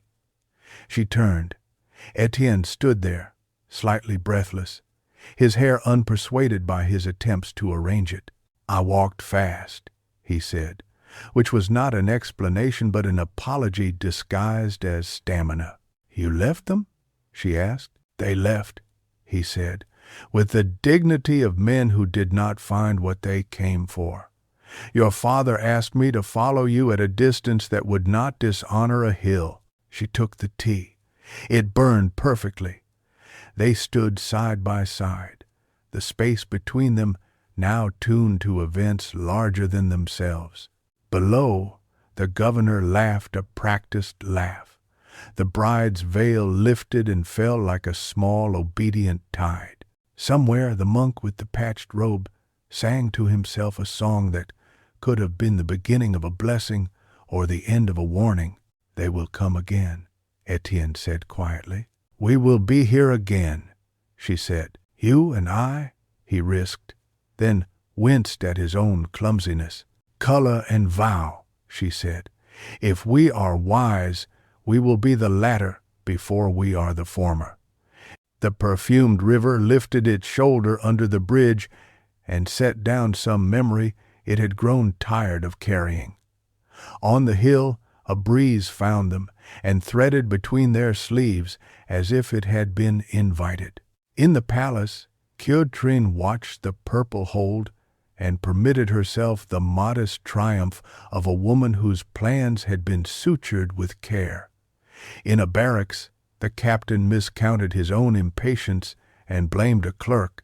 In a quiet courtyard, jars labeled as grief waited to be poured into future cloth that could not be bullied by weather. When the last of the torches guttered cleanly, as if extinguished by a word the city exhaled, night took off its ceremonial coat and put on its working shirt. On the Temple Hill, under a sky that had finally decided to give a little rain tomorrow, a woman who had taught a vow to walk, and a man who had learned to translate himself, stood still enough to hear the click silk makes when memory sets. They did not touch hands. They did not need to. The space between them had been mordanted by something more stubborn than iron, and somewhere, in the dyer's quarter, the cat stepped into a small basin of purple by accident, and finding its paws suddenly royal, walked through the house, printing little vows on the floorboards, so that in the morning, when Hand woke and yelped, and Quang laughed and swore, and Lien followed the prince to the door, she would see the path the animal had taken out into the lane, a dotted line of loyalty, leading, as such things do, toward the river. Chapter 4. Letters to the Dead. Morning broke on the perfumed river like a fragment of porcelain repaired with gold, fissures gleaming, strength borrowed from breakage. A mist clung low, no more committed than a rumor. Boats took shape in it, with the hesitance of men changing their minds. In the dyer's courtyard, a kettle steamed, an indigo skin shivered on its vat, and Tran Quang traced the rim of a bowl as if reading a fortune the clay had kept in reserve. "Rain by evening," he said, without looking up. Han, who had decided that girls who could whistle were uncatchable by fate, whistled anyway, just to be contrary. "Then the river will be with us," she said, as if water were cousin to conspiracy. Leon nodded, absorbing the news into her pulse. Rain meant time would dilate, errands would fall behind, officials would grow irritable. Rain meant maps would need to admit humility. Rain meant dye would change its mind mid-simmer if you didn't keep your voice calm. She had learned to speak to vats as women speak to infants dipping in and out of fever. No theatrics, just presence.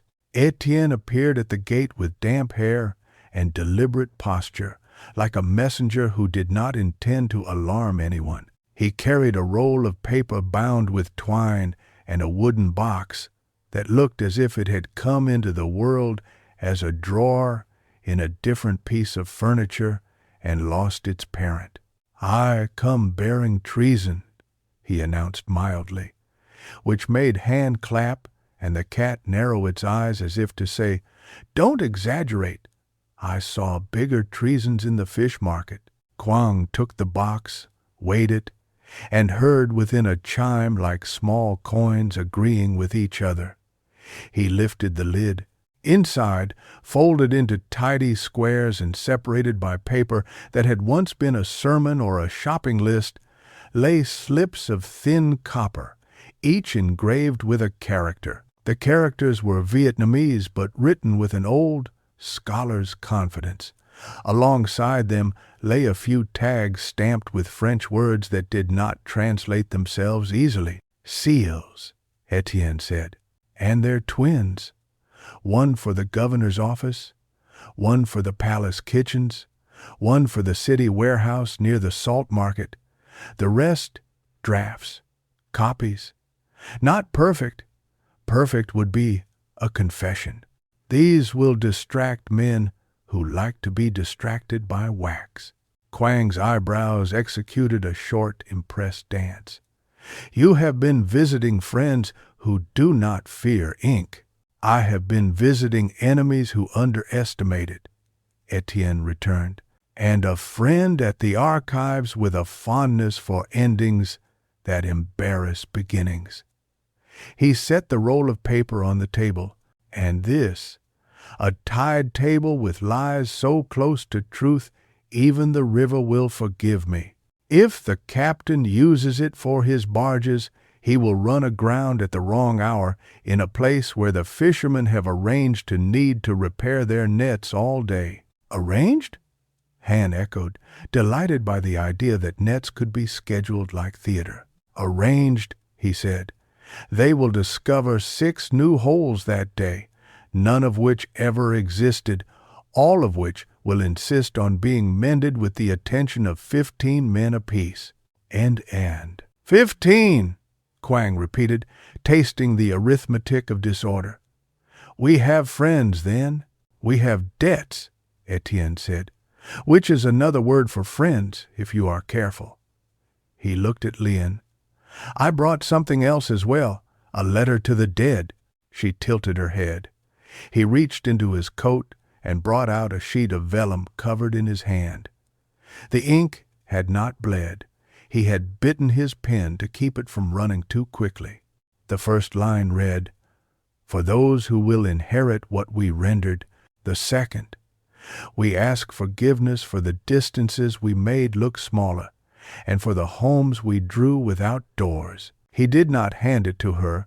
He laid it on the waistband of the vat, as if asking color to read. "You write like a man who thinks adjectives are bridges," Kwang said, amused and moved against his will. "I write like a man who learned to count and now suspects numbers of vanity," Etienne said. They were interrupted by a knock that was not a knock so much as a suggestion of urgency.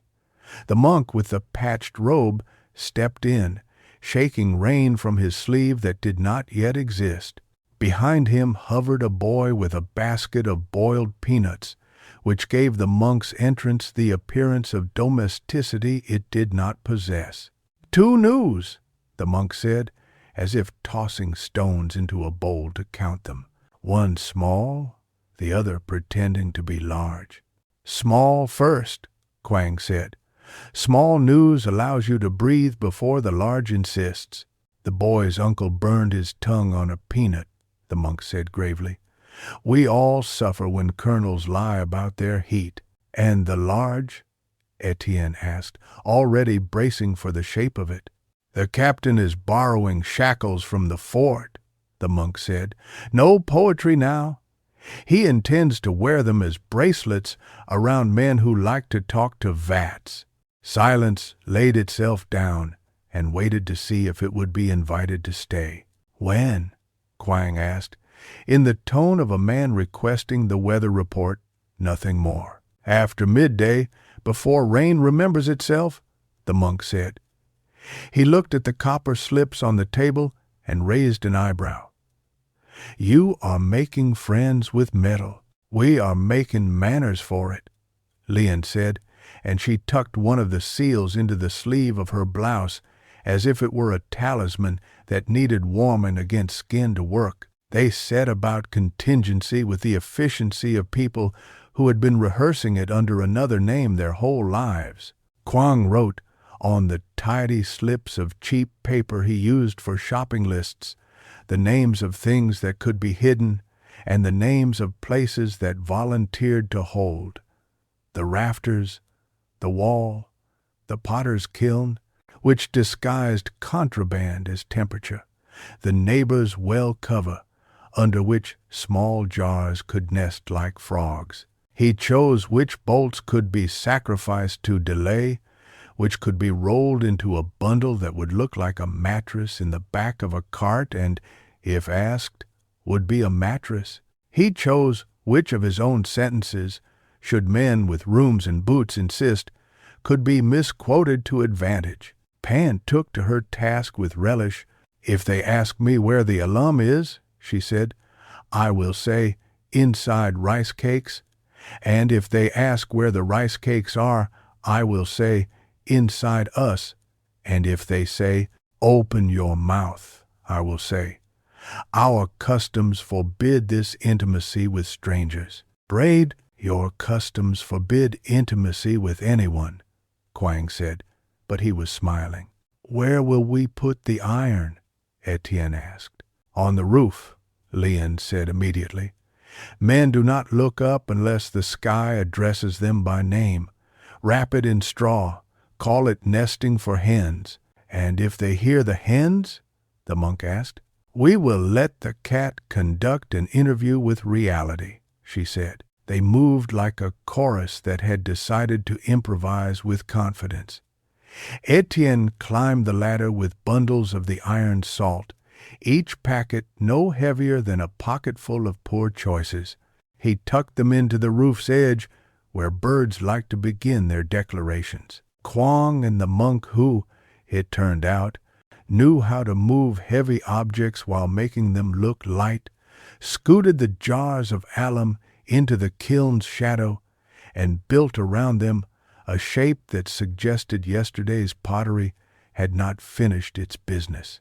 Meanwhile, Lian pulled back the mat beneath the work table, lifted a plank that everyone, including the cat, had assumed was loyal to its position, and revealed a hollow where her mother had once hidden something and then forgotten to remember it. The hollow smelled faintly of dry jasmine and decisions.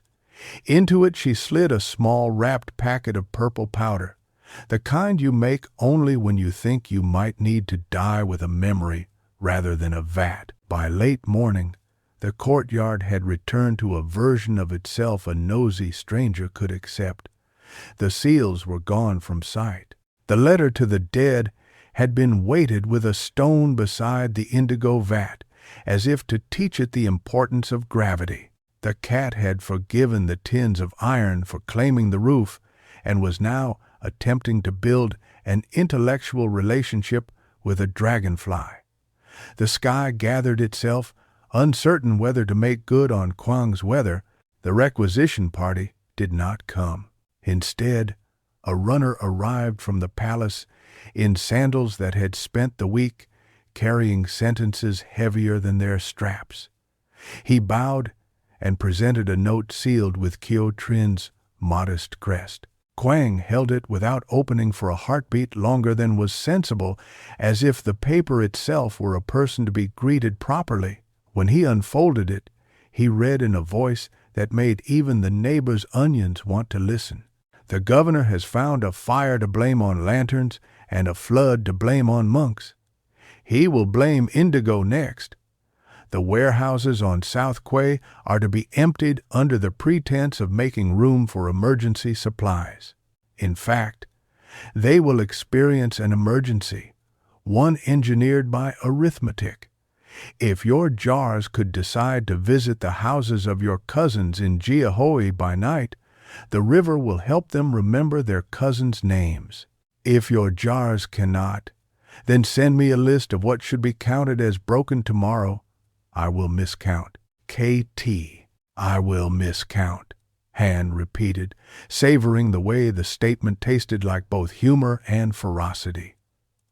I want letters like that when I am grown. You will write letters like that before you are grown, Kwang said. He folded the note, tucked it into an inner pocket, and as he did, a second, smaller slip fell out, perhaps on purpose, bearing only a couplet. To outlive a fire, learn rain's handwriting. To outlive a river, teach it yours. He passed it to Lian. She felt the lines slip under her skin like a fish recognizing a current. She thought of the purple powder beneath the plank, the copper seals against her wrist, the way a vow learns to walk. They loaded the cart with jars that had ceased to be jars and become visiting relatives. A stack of bolts became a blanket for a theoretical feverish aunt. The cat sulked when excluded, and then, as cats do, forgave no one but put itself under the cart as escort. The monk elected to walk ahead, his patched robe establishing precedent with the street. I have been here longer than your guard's boots. At the South Quay, men pretended to be unimportant with such skill that the pretense itself became a reputation. Women sold fish with the brusque generosity of people who live at the edge of impermanence and refuse to let that make them unkind. The warehouses squatted with their mouths open, swallowing and disgorging goods slower than rumor, faster than gratitude. A clerk, pale with the fear of being precocious, in front of the wrong surveillance, checked papers and stamped with a seal whose imprint had been worn down by repetition into a soft, unthreatening blur. Etienne presented a paper. It was one of the twins he had brought. Not an outright counterfeit, but a cousin willing to pass at a family reunion. The clerk peered, recognized shapes he had been taught to recognize, and raised his stamp with relief. It came down with the sound of a small concession to order. Inside, the smell of rice, rope, wet wood, and brandy quarreled like siblings. Men grunted. Someone dropped a crate. Someone else made a joke about being crushed that made others laugh a little too loudly. They tucked jars into the shadow between one stack of grain and another, behind bales whose cords had learned to look tired. They left a decoy jar where an honest man would find it and feel virtuous reporting a success. They rolled the bolts onto a shelf labeled with a fading chalk word that could have been salt or coats depending on how much rain had visited that morning. The monk took a brush and, with the delicacy of a thief excusing himself, amended the chalk to read coasts, just enough to confuse an interpreter later. As they left, a man with a mustache that had ambitions to become a governess's scold stepped into their path.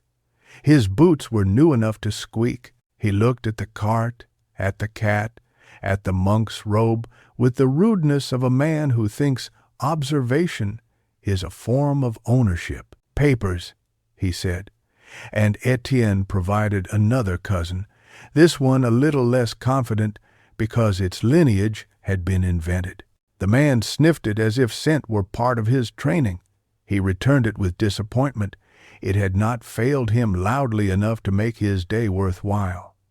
"Careful," he said, as if kindness were a threat. "There is fire about." "There is always fire about," the monk said pleasantly. "It is human to love combustion. We attempt to temper it with tea." The man could not tell whether he had been insulted. He waved them on with a hand that wanted an excuse to hit something heavier. They turned their cart toward Giahoy, where cousins waited, and streets had learned to pretend poverty to shield wealth. As they crossed a narrow lane, the first raindrop chose Leon's wrist as if it had been invited. It was followed by a second, and then by a small army of water that had decided to arrive as a rumor arrives becoming fact. In minutes, the perfumed river gathered itself from a page into a voice. Rain wrote on the city with broad strokes. Roofs remembered their duty and began to sing. "Now," Quang said, and they tilted the jars under the cart's overhang just enough to make them look drenched with purpose. By the time they reached the cousin's house, the street had dissolved into rivulets, each one carrying a version of the city's schedule to the river's editor. They unloaded under the eaves, the jars passing from hand to hand like newborn gossip. Inside, a woman with hair the color of a well-worn broom handed them towels and bowls of something hot that tasted like rain made obedient. The cat shook itself and discovered that its disdain for weather was intact. When the cart was empty, Etienne stepped to the threshold and looked out at the rain. The drops were the size of invented currency. The river had swelled with a kind of eagerness that makes friends nervous. Somewhere downstream, a boatman shouted at someone he loved, because love is louder when you want the river to hear. He reached for the vellum in his coat. The letter to the dead had been written, but not sent, which is the nature of letters to the dead. He added a line, standing in the cousin's doorway, using water as witness. We plotted our misdirections with the humility of people who know deluge makes art of plans. If you inherit this map, forgive the hesitations where we refuse to give you straight lines. Rivers have their own consciences. He tucked the letter back and felt a loosening in his chest, as if someone had snipped a string that had been holding his ribs too close together. They waited until the rain admitted it had made its point. Then they returned to the dyer's courtyard through streets that had freshly learned to reflect lanterns as if they were a new species of fish. The requisition party arrived at last, late enough to appear inconvenienced by weather, early enough to present its punctuality as benevolence. The captain was not with them, which meant he was somewhere else arranging his impatience into a parade. The clerk led, his reed poised like a child's sword. Soldiers fanned out into their practiced pattern. One near the door, one near the stove, one near the place where a clever person would hide a thing under the floor. The third soldier sneezed. Perhaps incense was indeed a problem for older men. Quang offered tea with the resigned hospitality of a man whose house has learned to hold strangers without learning to like them. "We have been damp," he said, as if the idea were novel. "Inventory," the clerk said, already writing. "Alum?" "For funeral cakes," Quang said with tragic cheer, and hand produced a jar and a funeral tone. "Iron?" "For nails," Quang said, and raised a hand toward the roof. "We keep them away from children." "Is hand." The clerk craned his neck, saw straw, and wrote down naye, having decided the plural should be French today. "Mordants?" "We have patience," Quang said. "It will not travel." "Bolts?" "Count," Quang offered, and the clerk did, then miscounted, then counted again out loud, and twice found himself at 8 when 12 loomed in habit. He fumed at his own arithmetic. The soldier near the door tried to look as if doorways improved under his supervision. The soldier near the stove warmed his hands and imagined a different profession in a different city in which stoves were an end, not an interruption. The soldier near the plank on the floor lifted it. The hollow beneath smelled of jasmine and the memory of women. The soldier peered. He saw nothing but a piece of burlap wrapping what could only be old floorboard bits. He put the plank down. Patience does not leave fingerprints. The clerk finished with a signature that tried to be aggressive and succeeded in being damp. He handed Kwang a receipt the size of a small apology. "We will return," he said, "because men who cannot make the present obey threaten the future." "You will," Kwang said, as if granting a favor. After they left, they exhaled in a chorus that included the kettle. The rain had washed the heat's face. The courtyard smelled of river and relief. Etienne leaned his head back against the wall and watched a drop gather at the edge of the roof, then fall into a basin with the smallest possible sound, a vowel in a language he had not known he could learn. "They will not forgive being outmaneuvered," he said. "They will be promoted for it," Kwang said dryly, "and sent somewhere else to misunderstand a different river." At dusk, as if to keep the day from declaring itself too easily resolved, a runner came with a different kind of posture. He did not bow. He gasped. He had run from a direction that was not the palace. He looked too young to be carrying what he carried, and yet here he was. "Lady Q Trin," he managed between breaths. She has been sent to the pagoda at Tien Mu, temporarily. The governor calls it a retreat. The captain calls it prudence. I call it exile." Silence did not wait to be invited this time. It arrived and set down its basket. "For what offense?" Lian asked, her voice already knowing. "For a paper," the boy said, "sealed with her crest. It was placed where it should not have been. It asked a steward to miscount. Someone counted that." "Who?" Etienne asked, but he did not want to know the name. Names become the bricks you carry when you think a wall will keep weather out. "She sent this," the boy added, pulling from his tunic a ribbon of purple no wider than a finger and a slip of paper with 3 words, "For Firelight's cousin." Underneath, in smaller script, "Lanterns float uphill if you tell the river a story it prefers." Kwang sat down in the way a man sits when he intends to stand again soon. "She is safer at Tien Mu than she is anywhere near the governor's sense of humor," he said. "The pagoda knows how to keep women safe by pretending to argue with fate." "She will be watched," the monk said. He had appeared as quietly as rain in a bamboo grove, but the river has a gate there. It listens when bells speak. "Buddy, we will go," Etienne said, before he understood whether the pronoun included him. It did. He felt it settle around his shoulders like a garment someone else had worn and warmed and now trusted him to keep wearing. Tonight, before they put more watchers on the road that pretends to be a road only in daylight. "Storm," Kwang warned, glancing at the sky. "The river will be playing monk tonight, chanting, beating its own drum." "The river keeps our secrets," the monk said, "and sometimes lends us a few we don't deserve."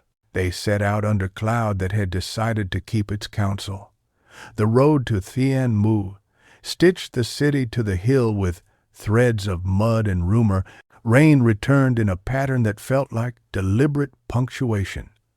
Commas of drizzle, a semicolon of gust, then long sentences of downpour that made speech an insult to the ear. They walked without talking. The cat, having declared travel a practice for lesser beings, remained at home, guarding the plank and the kettle with indolent ferocity. At the first bend, Etienne felt the river's breath against his left side, like a large animal considering whether to lie down. He held the letter to the dead inside his coat and tried to think of nothing, which is how men think when they are trying not to argue with fear. Beside him, Lian moved like someone who had trained herself to let her ankles decide for her when balance mattered. The monk loped ahead as if water had taught his knees the trick of folding into the landscape's requests. They reached the pagoda near midnight. Thien Mu rose out of the rain with the immodesty of a memory that does not age. Its tower sliced the sky into obedient portions.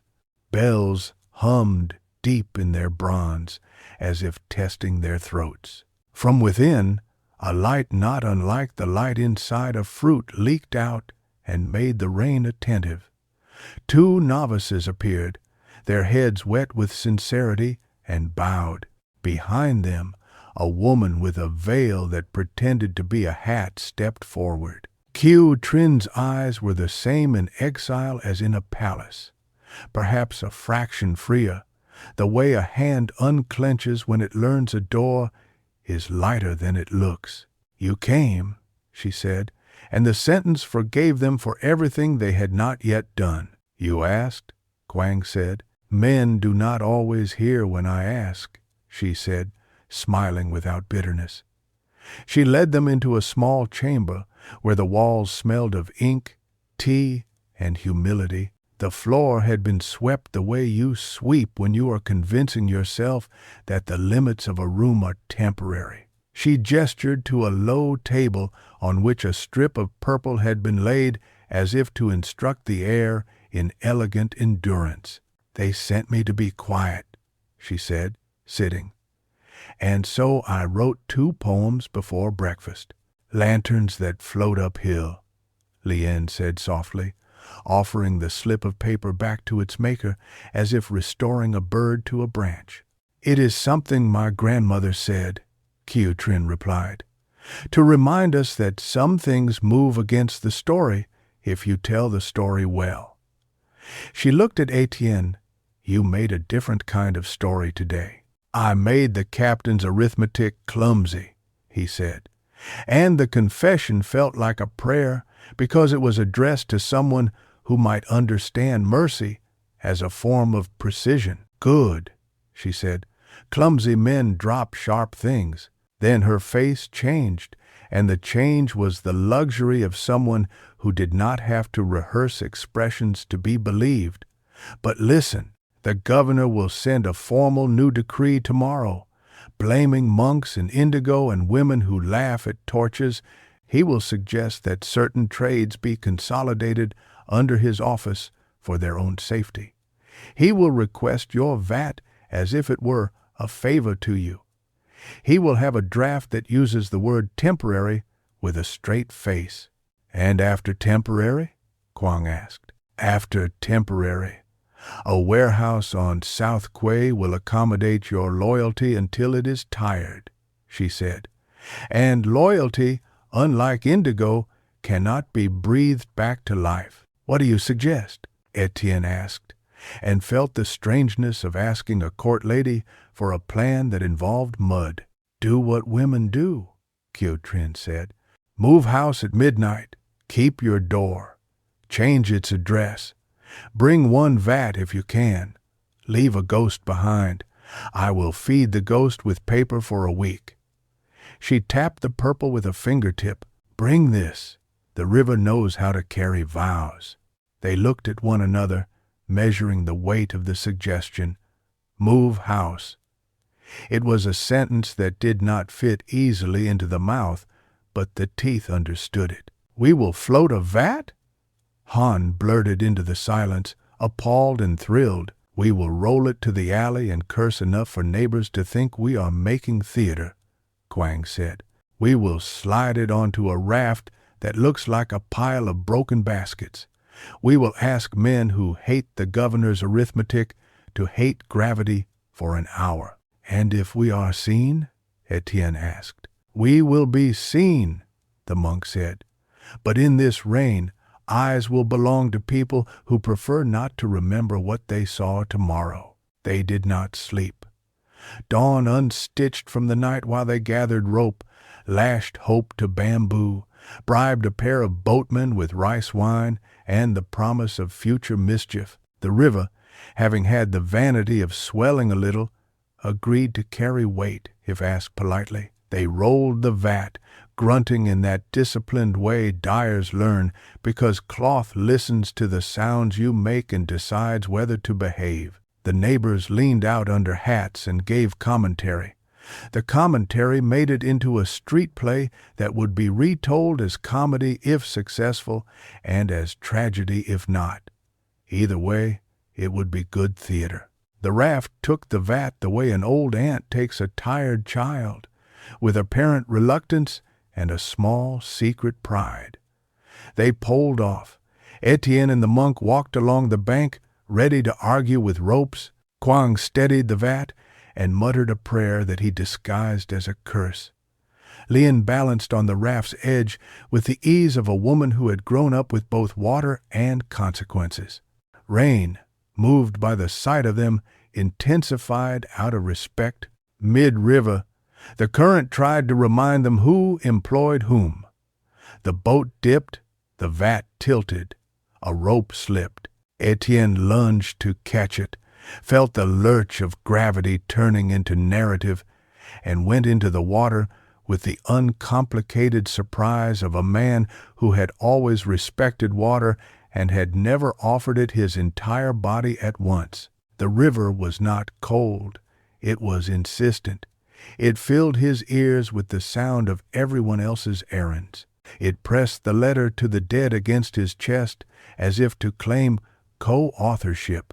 Hands grabbed at him someone's, then someone else's, a pair of someone's powered by a grammar of urgency he would later recognize as Han and Lien. The monk's staff hooked the collar of his coat.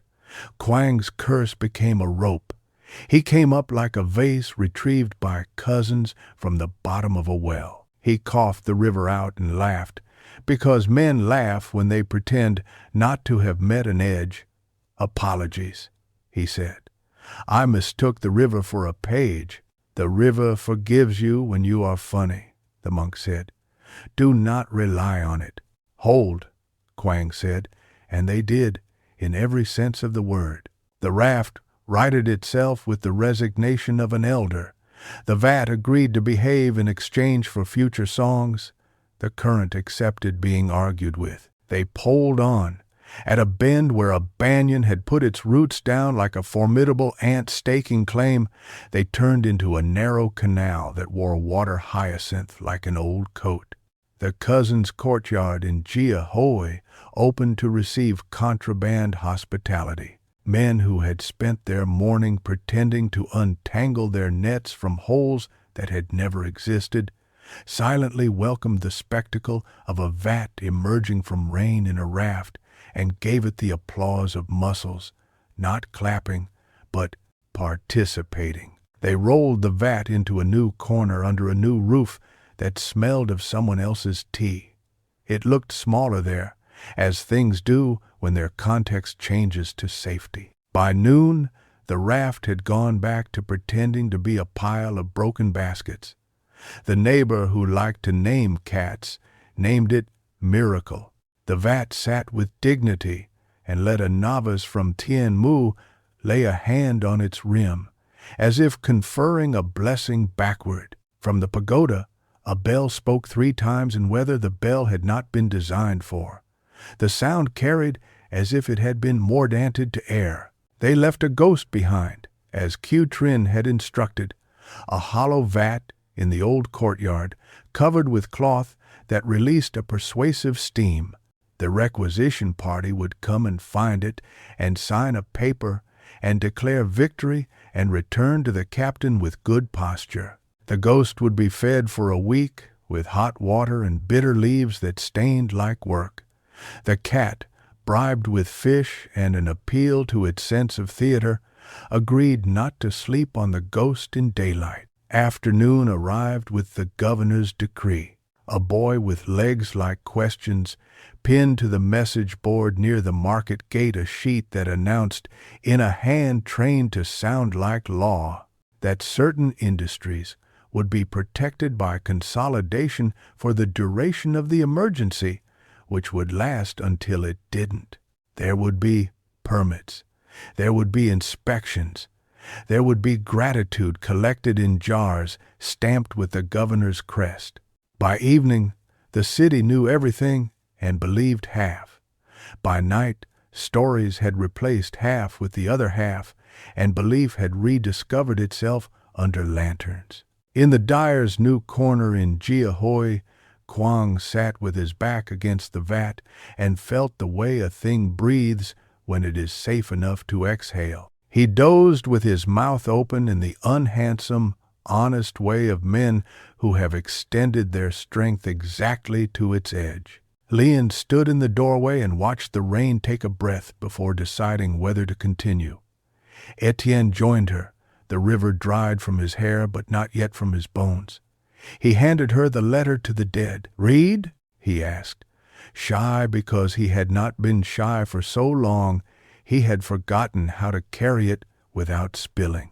She read silently, moving her lips just enough to teach the words their own cadence. When she reached the line about doors without hinges, she lifted her eyes to his, and the look said, "You have learned some of our grammar without asking permission. We will not punish you for it." He looked away, because looking at her while she saw him felt like a kind of theft. "I wrote to those who will inherit this river," he said, "to tell them I tried to draw it honestly and failed every day a little less." "Failure is a mordant," she said, folding the letter along its old crease. "It helps devotion cling." He nodded. "I should have become a dyer," he said lightly. "You would have argued with the vats," she said. "They would have forgiven you, but only because you would have apologized charmingly." They stood, shoulder near, neither seeking nor avoiding the draught of warmth that moved between them like a careful guest. The pagoda bell sounded again once, then twice, then a third time that seemed to belong to twilight rather than to any human appetite. In that sound there was the future refusing to tell its plans and the past forgiving them for not guessing. "Tomorrow," Etienne said, "because men destroy good quiet with words when they become afraid of it." "Tomorrow," she echoed, not because she needed him to say it, but because the river liked promises spoken aloud. Night entered gently, which is the kindness night can afford after days like that. The governor sharpened his quill to write a deed that would make him feel taller. The captain sharpened his impatience like a knife he would later claim had slipped. The monk stitched a new patch over an old one and whispered to it the names of the 7 men who had lifted a vat without asking for their names to be recorded. Kyo Trin, in her borrowed quiet, wrote a letter addressed to nobody in particular and folded inside it a single hair plucked from her own head, as if to persuade the future with the intimacy of proof. In the new courtyard, the cat, who had followed after all and had taken credit for the entire operation, walked a delicate figure 8 between the ankles of 2 people who had not yet admitted they were standing together. It printed, with damp paws, a pattern on the threshold that had not existed that morning. If someone were to read it as a script, the lines would have said something immodest and true. The rain returned at midnight as a lover who has decided to be reasonable. The perfumed river adjusted its body and made room for all the new addresses it had been given. It kept its old names. It accepted a few nicknames. It learned to answer to a whistle. Lanterns drifted, briefly, uphill, where the current had wedged itself in an eddy, and then, having made their point about narrative, surrendered to physics and went east, as lanterns must In the hour when even the emperor's dogs believe in mercy, footsteps approached the old courtyard, soft with conspiracy, a latch lifted. The door learned it had been well oiled for the wrong visitor. Shadows entered with care. The ghost vat breathed convincingly, a whisper of triumph braided with a whisper of suspicion. The plank over the jasmine hollow held its breath. The seal tucked in Leon's sleeve slept across the lane under her pillow like a coin that would pay for a sentence tomorrow. A scrape, a curse, not elegant enough to be local. A lantern hood lifted to admit a wick to oxygen. The ghost steam fogged the lantern's glass with theatrical decorum. Hands moved toward the vat's rim, one with a ring that had signed papers all week, one with a scar that said, "I am not from here." A voice that had practiced being gentle said, "Careful," and then, beyond their attention, at the edge of the yard, where the rain had collected in a clay bowl and learned patience, a drop fell that should not have fallen. The weight the bowl could not hold, and water slid over the lip and down the path exactly where feet had decided to settle. The soldier's boot slid, his lamp jerked, the wick kissed a tassel of straw stored for hens. Fire found narrative. It flared, small and brisk, as if requesting applause before the curtain went up. The perfumed river, which had learned long ago to despise men who lit flames in rooms that belonged to die, lifted the wind a fraction and sent it into the alley. And the city, which had agreed to be reasonable all day, inhaled sharply, as if remembering how quickly vows can find themselves needing heat. The ghost vat exhaled steam like a monk correcting a parable. The fire hesitated, confused by this new grammar. The men hesitated too, one hand on the rim, one on a lantern that wanted to become a scandal. They looked at each other with the expression of conspirators who have just met the part of plot that belongs to the gods. At the same moment, in Giahoy, in the other courtyard, Leon woke with the certainty of someone who has learned to listen to the river without asking it to speak. She sat up, the seal sliding from her wrist to the mat. Etienne, on the other side of a thin wall, woke too, as if his rib had been tugged by the vowel the ghost had made. Tomorrow arrived early, disguised as flame. Chapter 5. Vows across the map. Fire is a fast talker until it meets someone who knows grammar. In the old courtyard, the tassel flared like a boast and then choked on steam. The ghost vat breathed as if it had been born for theater. Its hot exhalation shoved flame back into propriety. The soldier skidded, cursed, recovered, and in recovering revealed the hand with the ring that had been signing requisitions like signatures carried no weather. Another gust arrived, soft as an ant's scold, precise as a dyer's pinch. The lantern's flame shrank to an embarrassed bead. The men stared at each other with expressions that could not agree on whether to be courageous or clever. The ringed one reached again for the vat.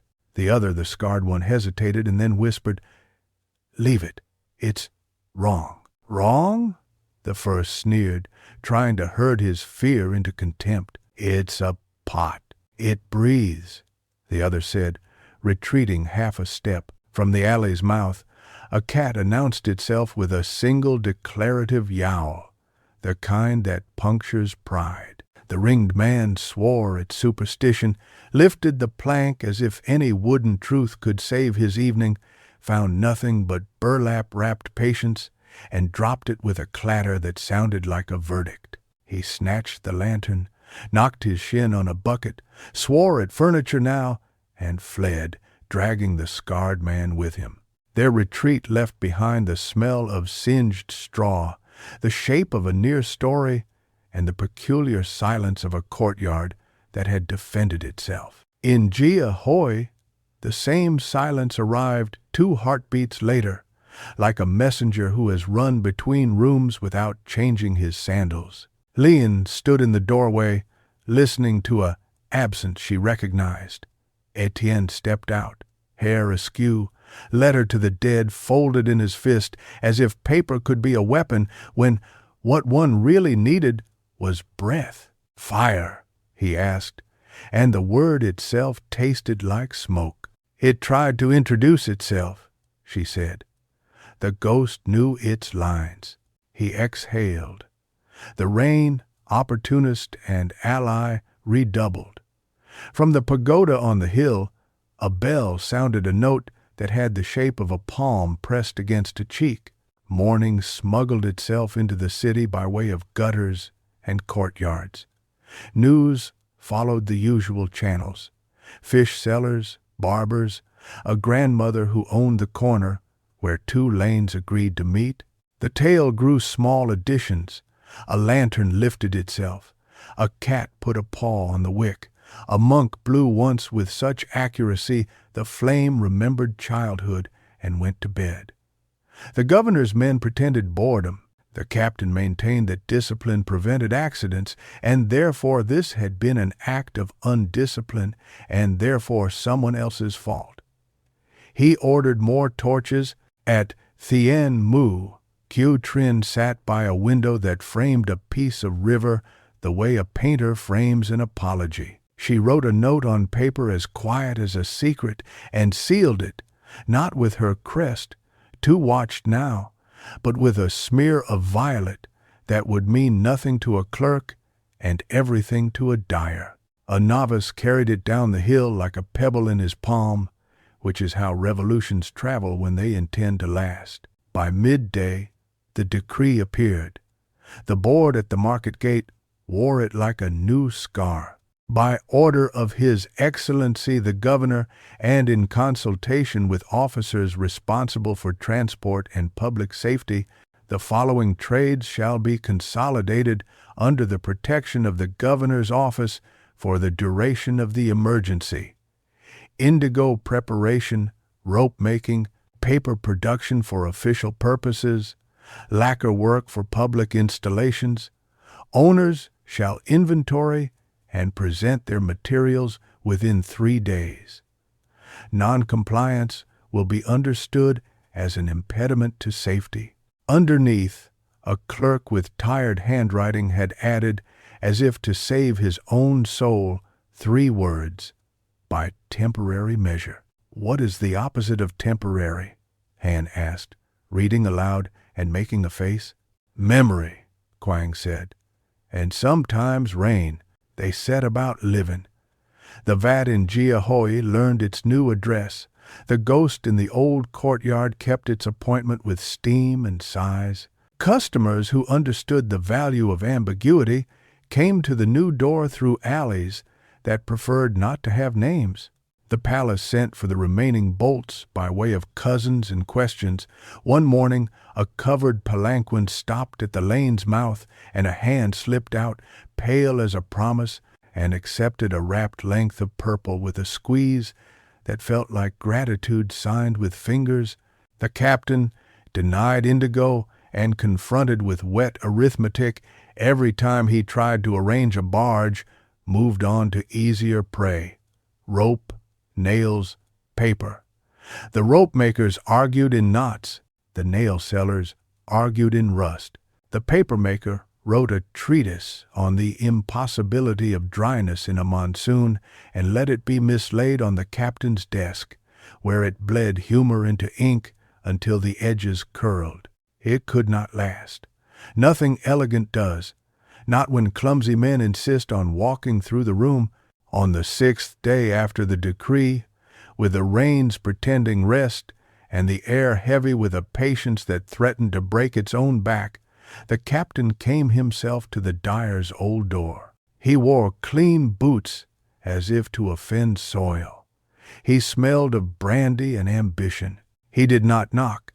He pushed, discovered resistance, and smiled as if the door had complimented him. The ghost received him with steam.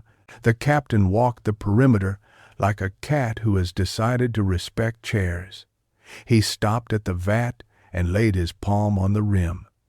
It was warm, obediently so. He lifted the cloth, covering a nearby jar, and found water dyed with bitter leaves, the kind that stains everything except a conscience.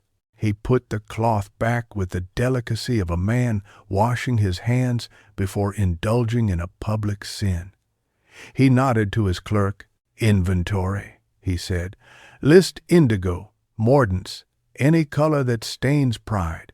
"There is very little," the clerk said, genuinely puzzled. "They have been working." "They have been working elsewhere," the captain said, amused. "We are the elsewhere."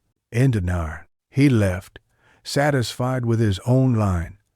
He did not look up at the roof, where straw housed an iron grammar. He did not kneel to the plank that remembered Jasmine. He had other victories to rehearse.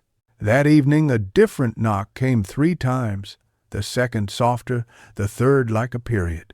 When Lian opened the new door in Jia Hoi, she found a novice from Thien Mu holding a parcel wrapped in rice paper and a sentence, "From the lady." Inside lay a sash dyed in the purple she knew better than her own pulse, only this one had been written on, in a hand that made poetry without being noticed, making poetry with needle and thread. The words were not visible at a glance. They shimmered only when light changed its mind. "Where dignity is punished, carry a vow in plain sight. Where maps lie, walk until the river has to confess." Below, in smaller stitches, a place name, a hamlet upriver where reeds learned to bow without breaking, where the lady's mother's sister had once supervised the weaving of baskets that outlived 3 floods. Beneath that, a date, the day after the next market day. It was an invitation and a direction and a dare. "Trap?" Etienne asked, because mapmakers do not survive if they do not ask the ugly questions. "Witness," Lian said. "She wants us at a bend the captain has not learned to see. Bright. And we have no Wildarge." His had. Now, Quang, hearing the name of the hamlet, nodded, as if recognizing an old cousin at a funeral. Affection, caution, a memory of dances. "There is a ford there," he said, "wide and shallow, polite until it isn't. The river keeps a mood under the silt." He looked at the sash again, at the stitches that spoke without sound. "She will not ask us to bring our vats this time. She will ask us to bring our faces." They went at dawn, because dawn is less likely to be arrested by men who like to count. The monk walked with them, patchwork robe broadcasting that if anyone wanted to accuse him of sedition, they would have to argue with his sewing. Han insisted on coming, and then, 5 minutes into the walk, declared she would have run faster if customs permitted it. Etienne carried the letter to the dead, and a small box with 2 of the copper seals, one emblazoned with the governor's crest, one with the bland official stamp of a warehouse that had forgotten what it had been built for. The hamlet was the kind of place maps love to ignore, until a war or a wedding demands to be drawn. It sat on a hem of river, stitched imperfectly by roots and wooden stakes. Children fished with strings. Their grandmothers dictated weather in proverbs so precise they felt like contracts. At the ford, the water shone with the exact texture of silk laid over a table before cutting. Qiu Trin was there, veiled but unmistakable, like a line of verse smuggled into an edict. She stood with 2 elders whose faces had learned to fold at the places where laughter meets fatigue. A small cluster of boatmen loitered. Loitering is a trade when power is near. It demands skill. "You came," she said, and because she had not doubted it, the statement felt less like relief and more like someone admitting a plan had decided to cooperate. "What will you cut?" Quang asked, eyeing the ford as if it were a bolt of cloth with a rumor embedded in the weft. "Not the river," she said, "his timetable." As if the river had been waiting for its cue, two barges appeared around the bend, low in the water, draped in the color of orders, escorted by men who pretended not to watch the shore. On their decks sat crates and the promise of more, and behind them trailed a small wake of importance. The captain's bright idea was riding, literalized. If he could move supplies like a blessed procession, the city would learn to recognize his rhythm and dance to it. He had chosen the ford for speed. He had misread its grammar. Under the apparent gleam, the river had left a rib of sand, curved like a smile that knew too much. The barge in front hit it with a confidence borrowed from yesterday's homily. It lurched. Men shouted. Ropes flinched. The second barge, attempting to correct, drifted left into a shallower stubbornness and took the insult as personally as wood can. Etienne felt a risk bloom at the base of his throat. Relief's cousin, the one that becomes hubris if you befriend it too eagerly. He forced his eyes to the shore, to the elders whose faces did not change, to the boatman who had become suddenly interested in the peculiar noises made by cormorants. The captain appeared at the prow of the first barge. How had he positioned himself for drama so quickly? And barked a command that rearranged nothing. Heroine turned to the elders and spoke gently, but the kind of gentle that moves tables. The elders nodded. One raised his hand and made a small circle with his wrist, an old sign meaning, "Wait for the apology of water." It came. The river, embarrassed by being famous at the wrong angle, let the barge slide a handbreadth. Then, at a second sign, held it fast again, as if to say, "Not yet." The captain barked once more and again achieved the mesmerizing effect of an orator in an empty room. Leon watched without smiling, which is how victory behaves when it wishes to remain alive. "If he orders the men to push," she murmured, "they will bruise the barge and blame the river." "They will," Heroine agreed. "And they will return to the city and say the ford is dangerous and requisition men to improve it, and the ford will disappear under orders and return in flood." "What do we do?" Etienne asked. "We wait," the monk said. "Waiting is the work of saints and smugglers." Waiting, today, took less time than usual to reveal its plot.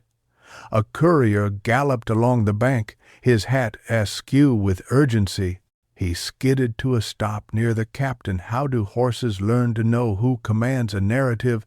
And thrust a paper at him. The captain read, frowned, and frowned again. He turned to the barge master with a look that attempted to be magnanimity and ended up as weather. He pointed back downriver. The barges, with the stubborn dignity of large objects, asked to pretend they are graceful, began to pivot. Their wakes scribbled a correction nobody would read. They retreated. What did he read? Han whispered. "A timetable that met a decree that met a letter," Heroine said. "Somewhere, an inspection has been moved. Somewhere else, a clerk has been told to be ill. The city is a woman. If she wishes to stop you without embarrassing you, she writes you an excuse." They watched the barges slide away wood and plan entangled, then disentangled by a river that had decided to admire its own patience. The elders issued a comment in the dialect of the ford. The boatmen, having loitered professionally, returned to their nets.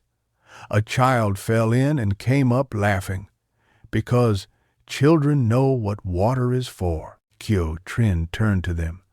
"You will have to move again," she said without apology. "Consolidation will grow bored of the old quarter and become curious about Giahoy. Boredom is what tyranny does when it misplaces its enthusiasm. We can move, Quang said, and without speaking added, because vats learn to imitate women, but we cannot move forever. No, she said, but you can move until the men who count get new posts. The governor will be praised to a larger city that needs him to fail more quietly. The captain will be transferred inland, where rivers are mishaps, not maps. You will remain.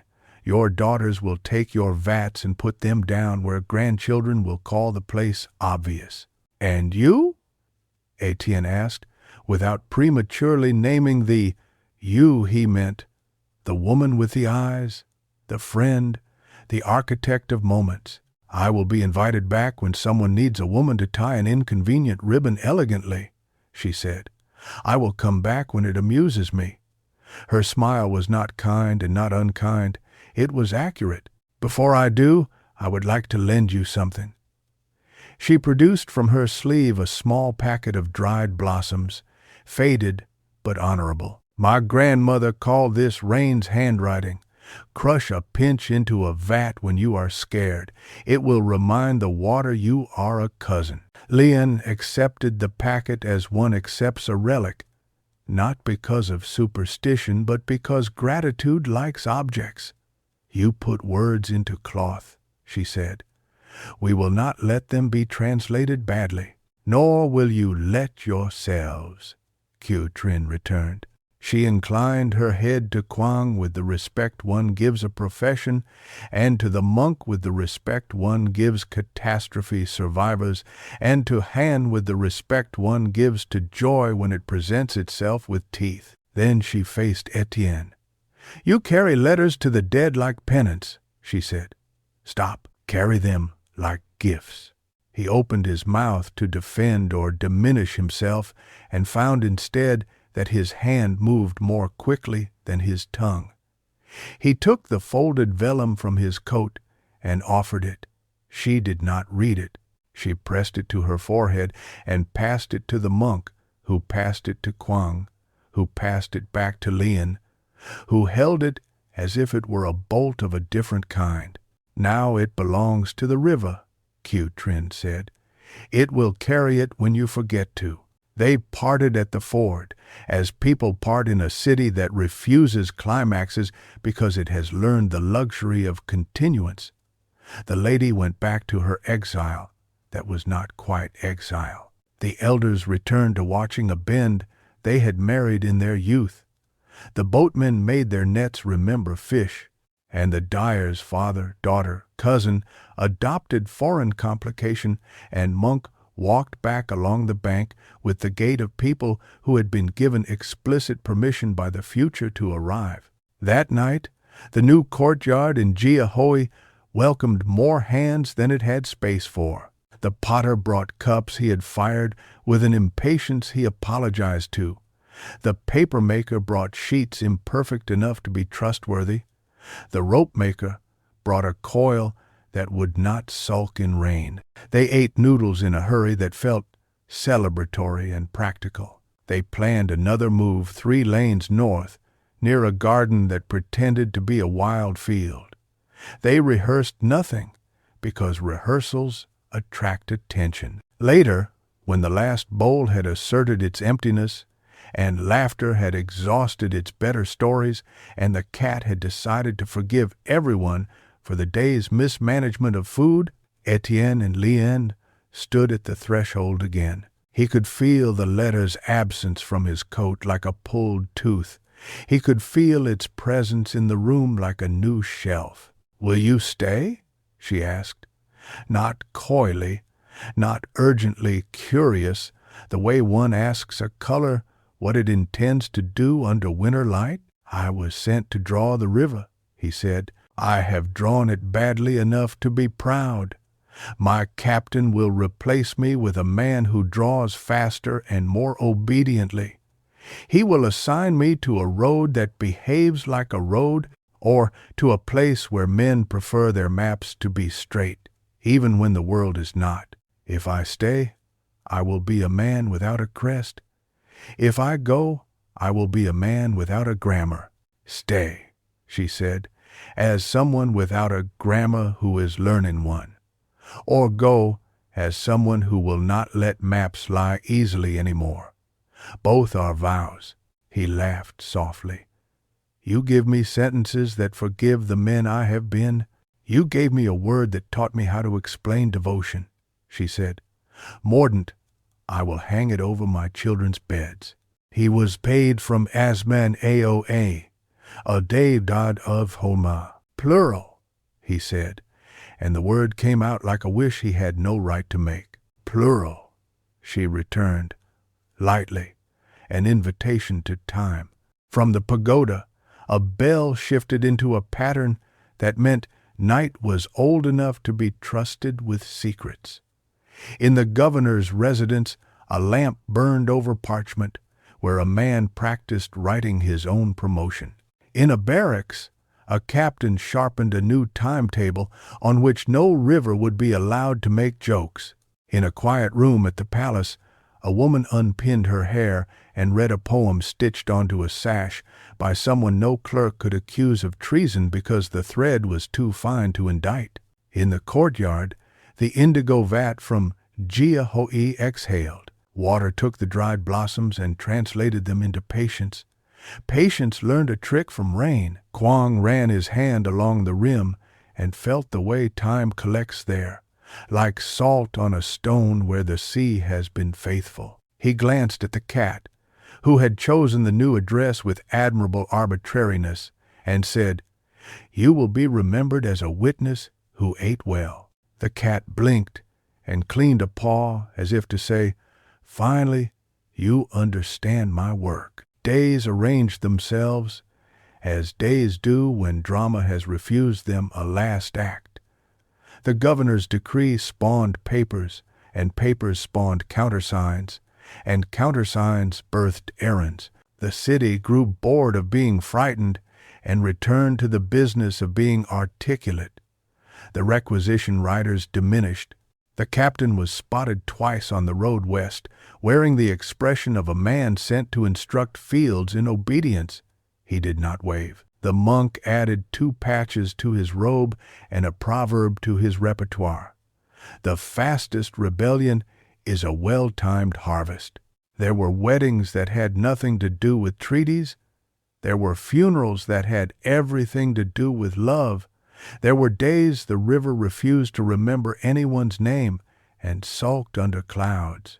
There were days the river complimented everyone it passed, so that even men who had miscounted grew generous to their wives. In late moon, after the air had remembered how to be tender without the assistance of rain, Etienne brought a present to the courtyard, not wrapped as if it were precious, because precious things need the camouflage of casualness. He unrolled it on the table. A map, yes, but one that was rude to convention. The river ran not in a single blue vein but in 3 shades, annotated with verbs, lean, sulk, boast. The city was not a set of obedient boxes but a weave, threads labeled with trades, kitchens, quarries, pagodas, beds where men who tell jokes better than truth sleep. In the corner, instead of a proper compass rose, he had drawn a lantern that stubbornly refused to die. He signed it not with his captain's convenience, but with a sentence, drawn to be forgiven. Kwang bent over it and laughed. Exactly once. The way a man laughs when he finds a hidden pocket in a coat his wife has been dead 10 years and still managed to sew before he knew he needed it. You will disgrace your schoolmaster, he said. I intend to, Etienne said. Lian laid her palm over the lantern. If you sell this to men who like their tables straight, she warned, it will get you exiled to a place without rivers. I will sell it to no one, he said. I will bring it to the pagoda and ask a bell to keep it. You give too much to bells, the monk grumbled, but he took the map with care, rolled it, and tucked it into his patched robe as if it had been stitched there by a grandmother. That night, Under lanterns hung without religious pretext, they unrolled a length of cloth that had not yet been promised to anyone and let it drink starlight. It drank greedily. The perfumed air carried the stern sweetness of boiled sugar from a street where a boy practiced making candy that would carry his family for a season. Trin's packet of blossoms sat on the shelf, smaller with each crisis, like a calendar that refuses to be consulted. The cat sat in the doorway, staring at nothing, which is to say, at everything. "Tell me," Etienne said, "because some questions deserve repetition like prayers. What will make this hold?" "Mordant," she said. "Patience, and a little stubborn joy." "And us?"